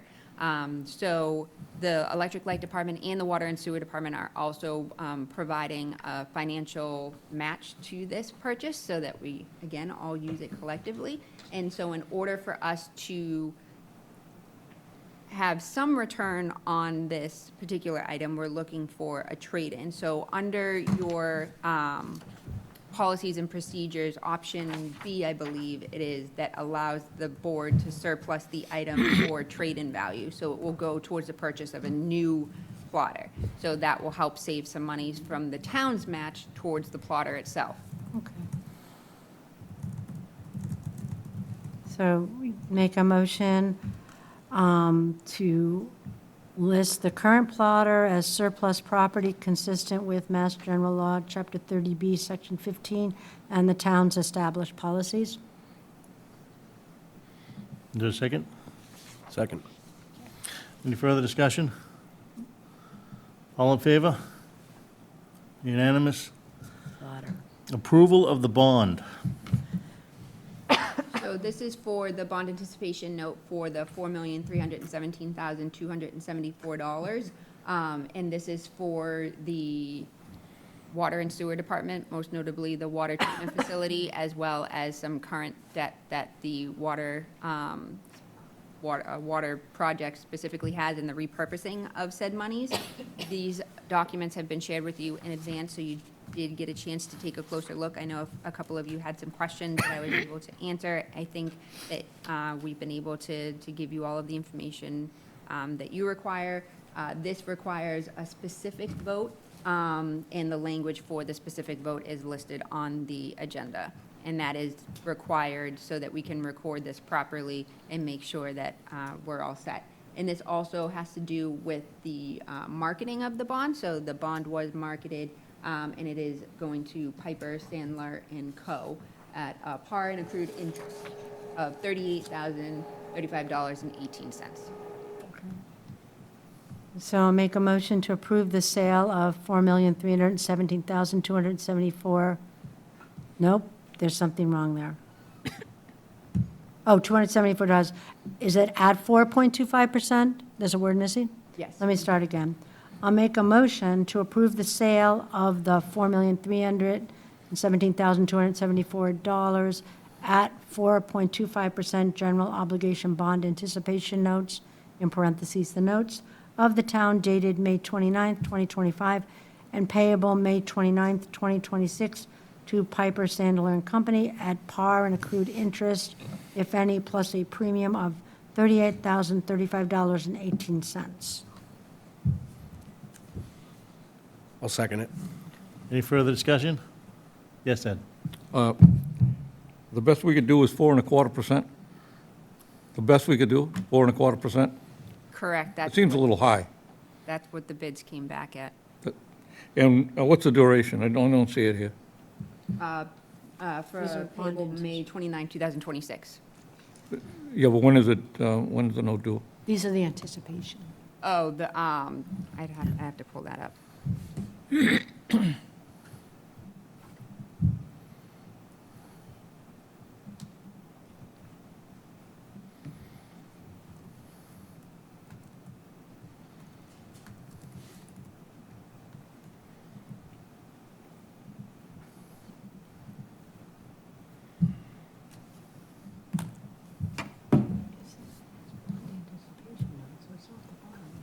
term is 1 year on a bond anticipation note. Yeah. Mr. Chairman, a clarification, it's a bond anticipation note, so isn't that just 1 year? That's not the bond. It's not, that's why I'm. All right, okay, so, I'm yeah, pretty that's certain me. that it's the May 29, Right, 2026 it's deadline. the but 1 I'm- year, I'm it's trying on to double check, anticipation. but Okay. No, not the deadline. When is how long is the duration of the note? He's not doing that yet. how long is the duration Yeah. of the? So the maturity date is the May 29, 2026 date. That's the maturity of the bond. Anticipation. These are the,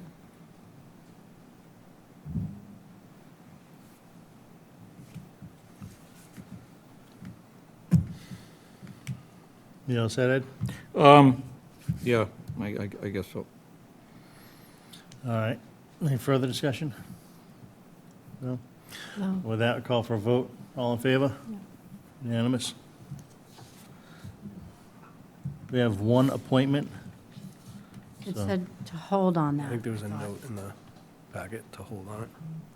To hold on the, Yeah, I believe so, because it I has to go to the council on aging. yep. So we're just going to go ahead and skip over that. We had no minutes. Any old or unfinished business? None. Other items not reasonably anticipated at the time of posting? Nothing? And now it is up to town administrator time. Thank you, Mr. Chair. I just have a couple of updates. I know, again, I have a lengthy memo, but I am going to streamline the review since you have had a chance to take a look at it. For the Salem Street Dam, I provided an update on May 16th. We did meet with the Conservation Commission. The commission responded positively to our presentation. We discussed drawing down the water via stop logs versus a coffer dam, but we are looking at an analysis for the chair who had requested such. We are looking at permitting preparations, and they are underway, which is attributed to that $10,000. We're looking for a transfer, and that includes the NOI filing with the Conservation Commission, National Heritage, and the Office of Dam and Safety. And also, the commission voted to close the prior enforcement order with all concerns being addressed, so that issue has been resolved. And I believe a couple of you did attend the site walk with the Conservation Commission today to take a closer look at the dam. So if there is any additional questions, please feel free to reach out, and I'd be happy to provide you any information that I have at my disposal or get you in touch with the consultant. For next steps on that, as we discussed, the consultant is available if the select board wants to discuss this further with the select board. We do have a plan to go back before the Conservation Commission and request an emergency order. We're just waiting for information from National Heritage as well as the company that we're working with for the slip lining to see the scheduling. And as we discussed, that's all weather dependent. So we really are kind of crossing our fingers so that we can figure out the best time to get this done and accomplished. The 2025 pavement management program is underway. As you've seen, a couple of the streets are looking at being paved. On Friday, the crews raised structures and prepared for paving. The top coat is going on tomorrow for Highland Ave, Merritt Ave, Stalker Ave, Hardy Ave, and Elm Park Extension. Next on the schedule is improvements to the intersection of Salem Street and School Street, and then work at Murray and Harvard. So there are updates being provided on the website, and we are providing them on social media. And as the highway programs and projects manager sends updates, I am trying to forward them to the select board as well. And again, a special thank you to Arthur Marcos, who's done an incredible job with the pavement management program. It has been really exciting to see the difference. Department head communication improvements, so we are going to be moving forward with a couple of changes. We are going to be structuring our bi-monthly agendas a little bit more differently. We are asking departments if they have any specific agenda items to contact us, and we'll be adding them. We're also going to be launching a SharePoint site for department heads that will allow us to have a central spot for communications, also to have a central spot for information, forms, et cetera. So I'm looking to finalize that this week and hopefully get that out. We're also implementing a suggestion box in the employee bake room. So if anybody has any feedback, information, comments, good, bad, indifferent, they are able to utilize that. They can do so anonymously, or they can add their name. And then I am trying to encourage all departments to know that my door, while not always open, is an open door. So I'm happy to schedule meetings and meet with anybody if they have any comments, feedback, and again, input, so that we can be more effective at what we do. That also includes trying to be more effective with the board and implementing bi-weekly roundups. So on our off Mondays, I'm going to be sending an update to the board via email. So I'll have some of these comments in there so that you are being informed real time of exactly what's going on without having to go through the whole process of listening to me talk really quickly for the last 5 minutes of your meeting, just to try and rush through it. Because I do want to make sure that you are informed of everything that I am doing. So I think that this might be another way to do that. And I did steal the idea from the director over at MEVA, because we have our board meetings and they go quite long. And that was something that I've seen be an effective approach, so we'll see if it works. So constructive criticism, let me know if it does in the future, and we'll make adjustments. Also to let the board know that the Chesterton has donated 2 Class D fire extinguishers. We did have a little photo op, so you'll see the photos there. We are very grateful for their partnership and their dedication to our public safety personnel. For the 175th celebration, we haven't talked much about it, but the planning and fundraising efforts continue. The parade is expected to begin on Route 97 and make its way down Main Street and end at Town Hall. We're still working on securing antique cars, marching bands, vendors, decorated floats, and performance group, like the Shriners. We're also working on finalizing sponsor banners for Elm Park in partnership with the GMLD. They've graciously donated their time to help put the brackets on the poles. These banners will recognize donors and advertise the businesses in a festive way so that we can raise money for the project. We did make an allocation of free cash, but that is kind of a worst-case scenario. We do not want to tap into that if we do not have to. In addition, we're preparing for a community field day, which was originally rained out, but has been rescheduled for the 14th. And this event will feature a pickleball tournament, a battle of the badges with police and fire. There'll be food, games, and fun activities for children. So hopefully everything works out with the weather. And this will go again to promote the 175th celebration, which will be on Groveland Day, September 6th. So more updates will come, and I will make sure to update the group. The fiscal year 2024 audit has been completed.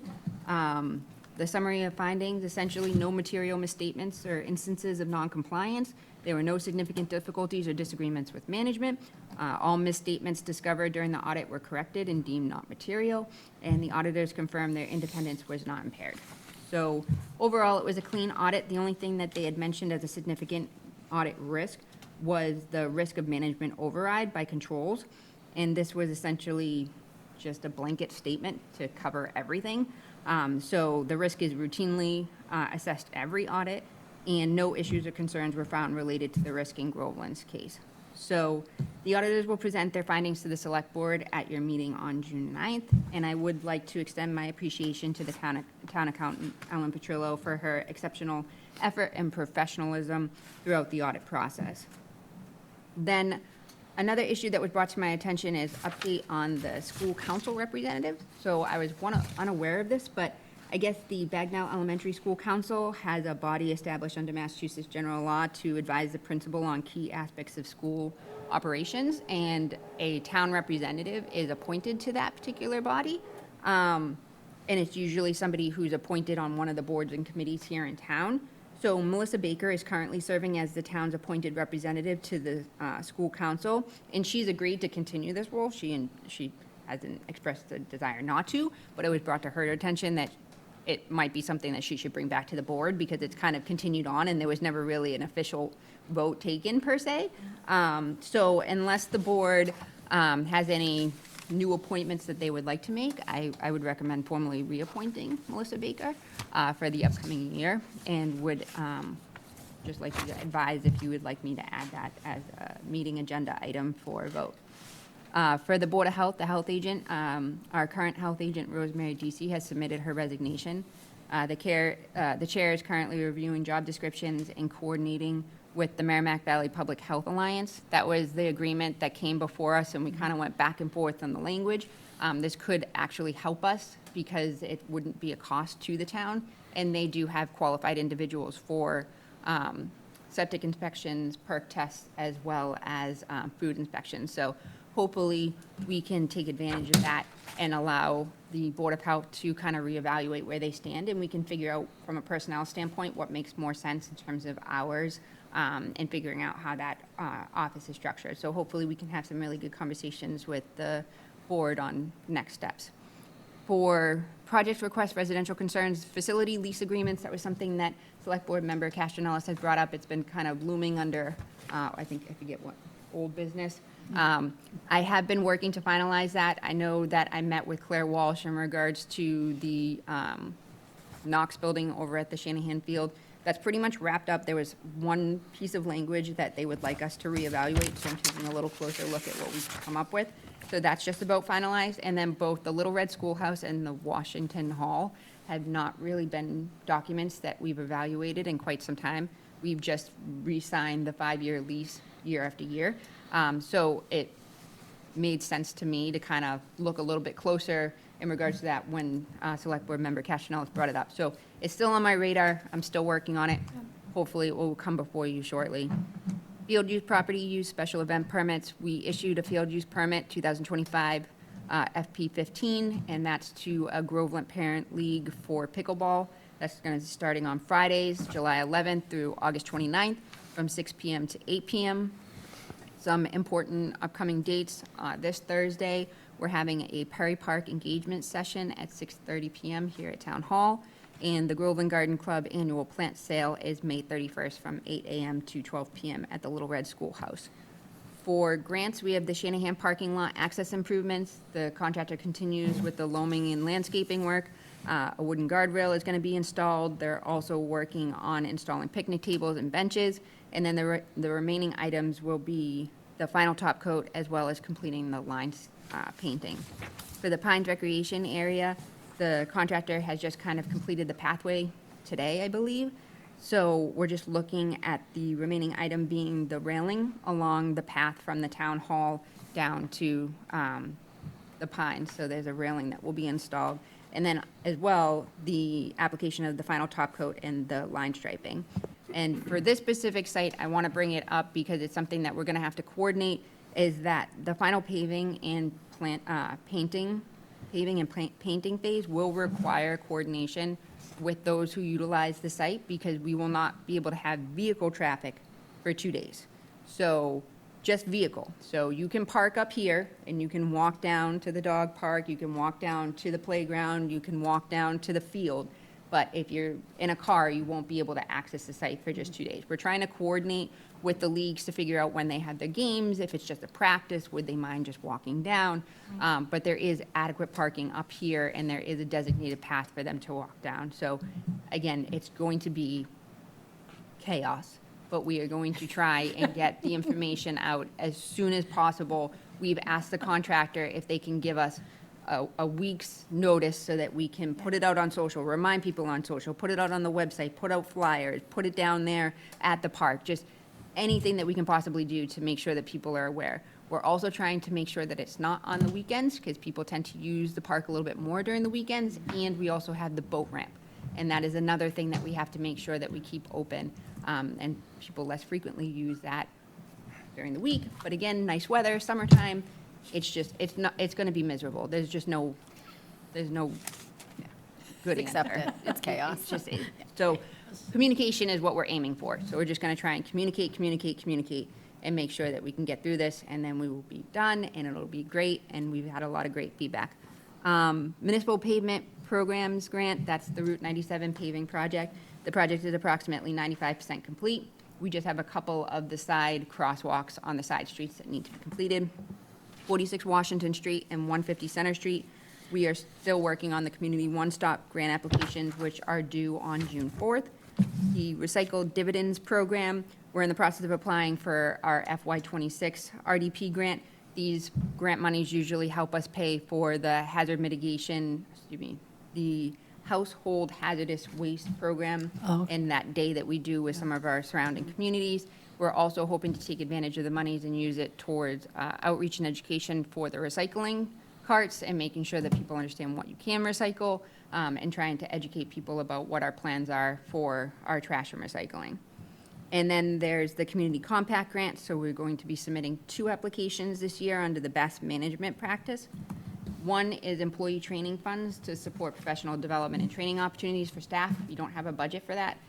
So year after year, I do try and apply for Community compact grant monies to help us fund a qualified individual. If we're not successful this year, I will be making a request to add this as a budgetary line item. I think it's extremely important. It's not something that we've ever done. It's not something that is a common practice, but it should be. And so that's why we're going to be trying to move forward in that direction if we are unsuccessful. But first, we're going to try and continue on the grant aspect so we don't have to add any additional money. We're also going to be looking at a wage and classification study, and that's in collaboration with the town of Merrimack. So we originally did a wage and classification study in 2021, and that was with, and that was not an ideal experience. We didn't have a formal report. We didn't have a final analysis. They didn't come and present to the board. It was just, here's some comparative data, no real backup. We didn't talk about classifications. They didn't really have a great conversation. And where Merrimack is struggling with the same thing, and West Newbury also had a bad experience with the Collins Center in regards to their wage and classification study, we're looking to engage with a different consultant and collaborate with Merrimack because it's similar data and they're going to be doing the same exact thing, and we're a comparable community.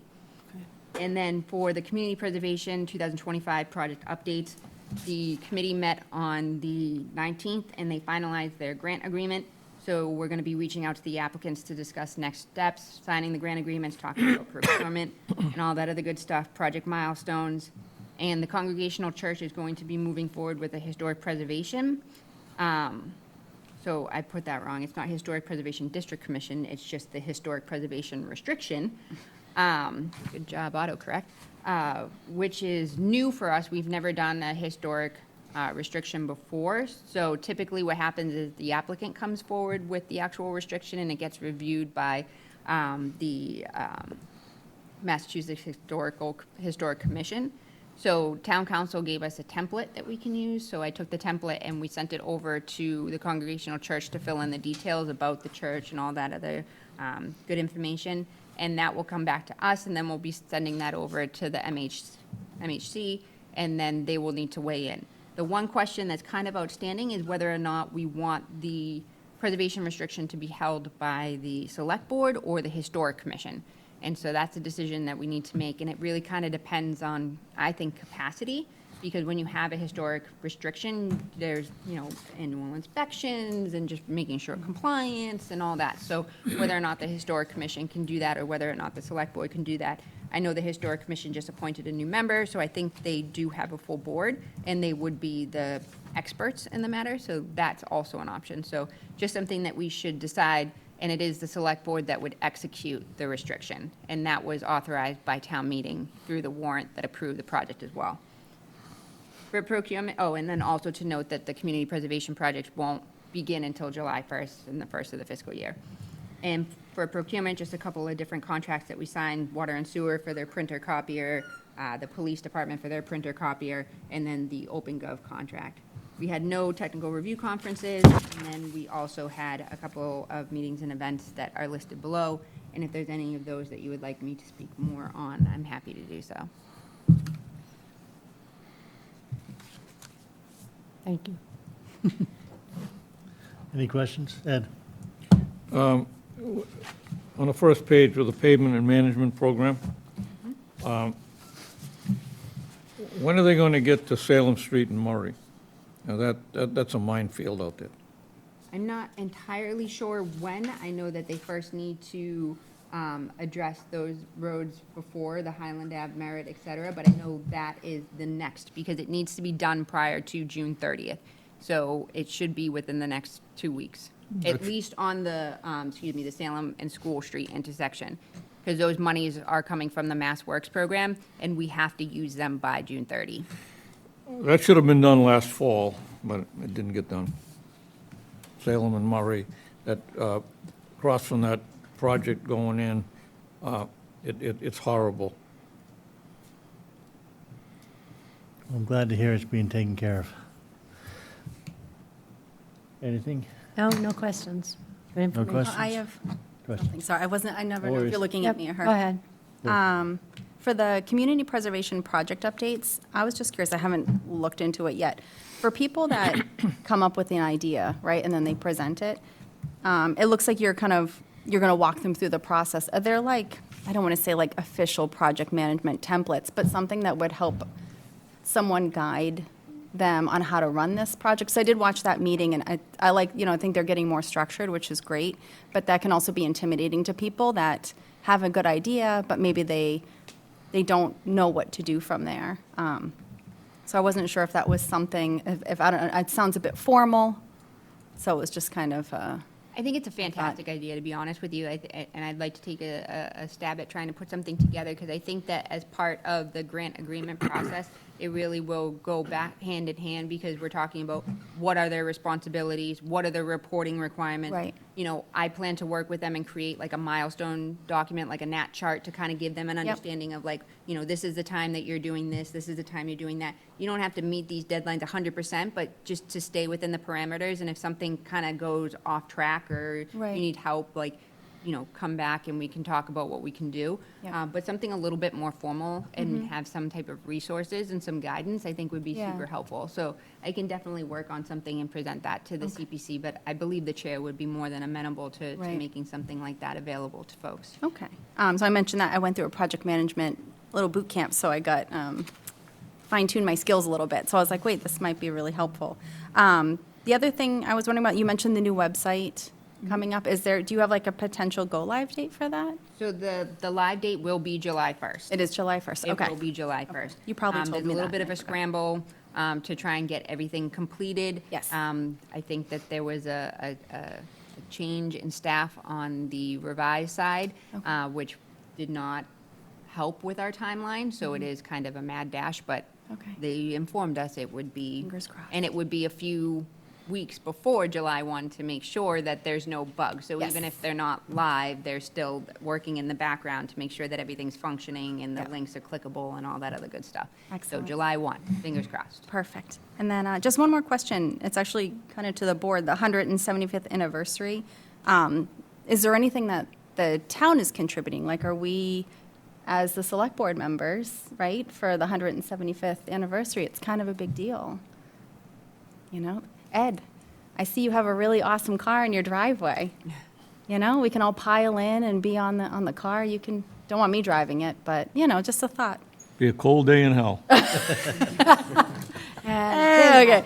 No, but I wasn't sure if there was anything, any ideas, anything in particular. Maybe not. I don't know, something for the parade, something day of. I know it's Groveland Day and they have the tents and everything set up, but I wasn't sure if as a board, contributing something for that. I don't know what. I'm just going to plant the seed. Sounds good. I think we should put it on our next agenda and discuss it. Sure. Come up with some ideas. Sure. Okay. And with that, we'll move on to selectmen's time. Select board members' time. My time. Your time. No. So I just want to share, as Alyssa said, I went to the, I don't know what you called it, but it was an engagement. It's just a lot of people from all different towns, from Georgetown, Groveland, West Newbury, I suppose Merrimack. I don't know if we went as far as Newburyport. I met at least one person from Georgetown, so we got that far. And they had, it was really very cool. You could go up to tables and talk, or you could go to the little workshops. And I went to a little workshop where they had a very articulate attorney talk about, if you're older and you have concerns, you can contact through the Council on Aging and mention that you heard about her through this meeting, and you get a free session to say what it is you're worried about. And then she goes from there, which is amazing outreach, because I know so many times people think, call an attorney, that's going to cost me money. This is a service provided for free. In addition, there was another gentleman who offers services to either older people or older person with a spouse that needs help, or maybe a son or daughter who's trying to help their parent and trying to connect to services to get so that they can stay in their home.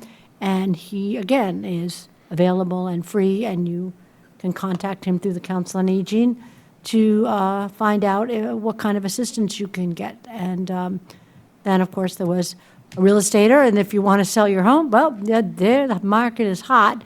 But then I thought the more interesting person, I'm not quite sure what his background was, definitely financial, but talked about reverse mortgages and ways you could use that if, say, one person had to get care for their spouse for a while, you could do reverse mortgage to help finance that. All different kinds of things. Again, another good service offered out to the community that just to talk is free. You know, you just find out through the Council on Aging what you're worried about. And the general speaker spoke about community and spoke about, you know, people feeling lonely and ways to meet people and go to community engagement sessions and things like that. And it kind of brought back to my mind something maybe the board can think on, that we've spoken again and again about a community center, about getting a place where people can have events or have a luncheon or after-school programs, a variety of items, and, you know, again, unite community. That's where you meet people. So I thought it was really well-run. I didn't stay the whole day. It was a long day, but I did enjoy the time I was there, so I appreciate it. Becky? Yeah, I want to talk about the Memorial Day ceremony that was on Thursday. So it was at the fire station. I actually haven't attended one before, and I regret not attending one before because it was beautiful. I mean, it was. I thought it was. I was very moved. It was very touching. I highly recommend more people go. I think that's really important to show support of these people that are here, opening up their hearts and honoring, you know, honoring people that are that gave their service to the country. So one thing, I did speak. I know I can't even speak right now, but I did have a speech that I spoke that day, and I wanted to, if it's okay, just share it with all of you. It's quick, I promise. It is. So good evening, everyone. My name is Becky Boucher, and I'm here on behalf of the Groveland Select Board. I am proud to join you here today to honor the brave men and women who gave their lives in service to our country. Memorial Day is more than a long weekend or the unofficial start of summer. It is a solemn day of remembrance, reflection, and gratitude. We stand here not only in the presence of flags and flowers, but in the shadow of sacrifice. Each name etched in stone, each flag placed with care, represents a life lived with courage and a heart that gave everything for the love of our country, for hope for us. This includes my grandfathers who helped shape who I am today: Charles Corletto, a U.S. Army veteran of World War II, and Edward Boucher, a Navy pilot who served in both the Atlantic and Pacific theaters during World War II. As a community, we are bound not only by geography, but by shared values: liberty, justice, and the enduring belief that freedom is worth defending. Today, we reaffirm our commitment to those values by remembering those who paid the ultimate price to protect them. Let us also recognize the families of the fallen, those who carry the weight of loss every day. Your sacrifice is immeasurable, and your strength inspires us all. We honor you today and always.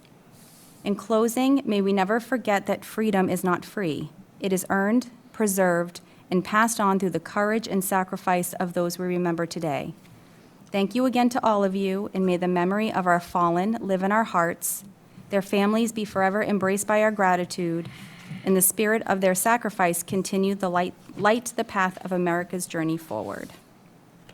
So I was honored to speak those words, and I think whatever Very we, beautiful. thank you. I think whatever we can do to help promote this a little bit better next year. I know we talked a little bit about signage, always those yard signs, maybe in Elm Park. It seems like it's always the Thursday prior to Memorial Day at 6:30 fire station, so like basically same day, same time. But just try to get more attendance so people feel more supported and they can be part of this beautiful ceremony. I agree. Thank you. I agree. Steve, you want to follow that up? Yeah. That's a tough one to follow. Just two things. So first off, I want to ask if we could possibly get an agenda item on our next agenda to talk about the Salem Street Dam, maybe an update from the consultant, and with the goal of kind of figuring out what the next steps are, because I think it's something we need to make a decision on how we're going to address. I went for the tour this afternoon, and definitely, I think it's just something we need to make a decision on. I think that's fair. And then I also just want to echo something the town administrator said, the feedback from, as far as the pavement management program. So it sounds like communication's been great, execution's been great, so just congratulations to the highway department and to Arthur for all the hard work. Ed? I'm all set. All set? And I'm all set as well. I think I've talked more than I should have today. But, so yeah, I'll take some correspondence. I did want to touch on Rubbish to Runway. They did put some stuff in our mailbox. They're going to be Friday, June 27th, Saturday, June 28th. Pre-show reception, 6 p.m., and the showtime is 7:30. And it's going to be held at VC Park, like it typically is. And I know in the past years, it's been very, very well-received.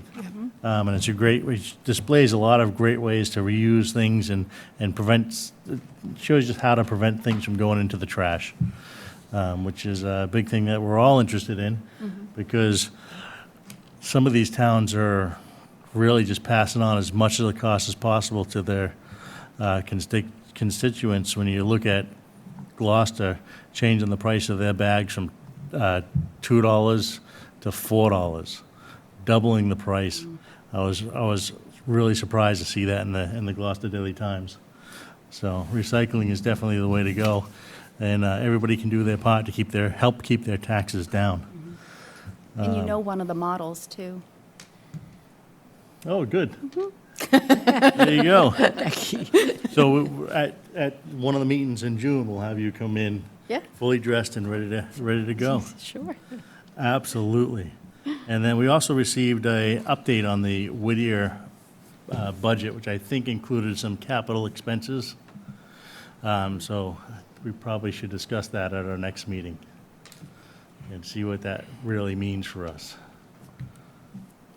With that, I'll entertain a motion to adjourn. I'll make the motion to adjourn at 8:41 p.m. Second. All right, all in favor? And with that, we're adjourned. We're adjourned.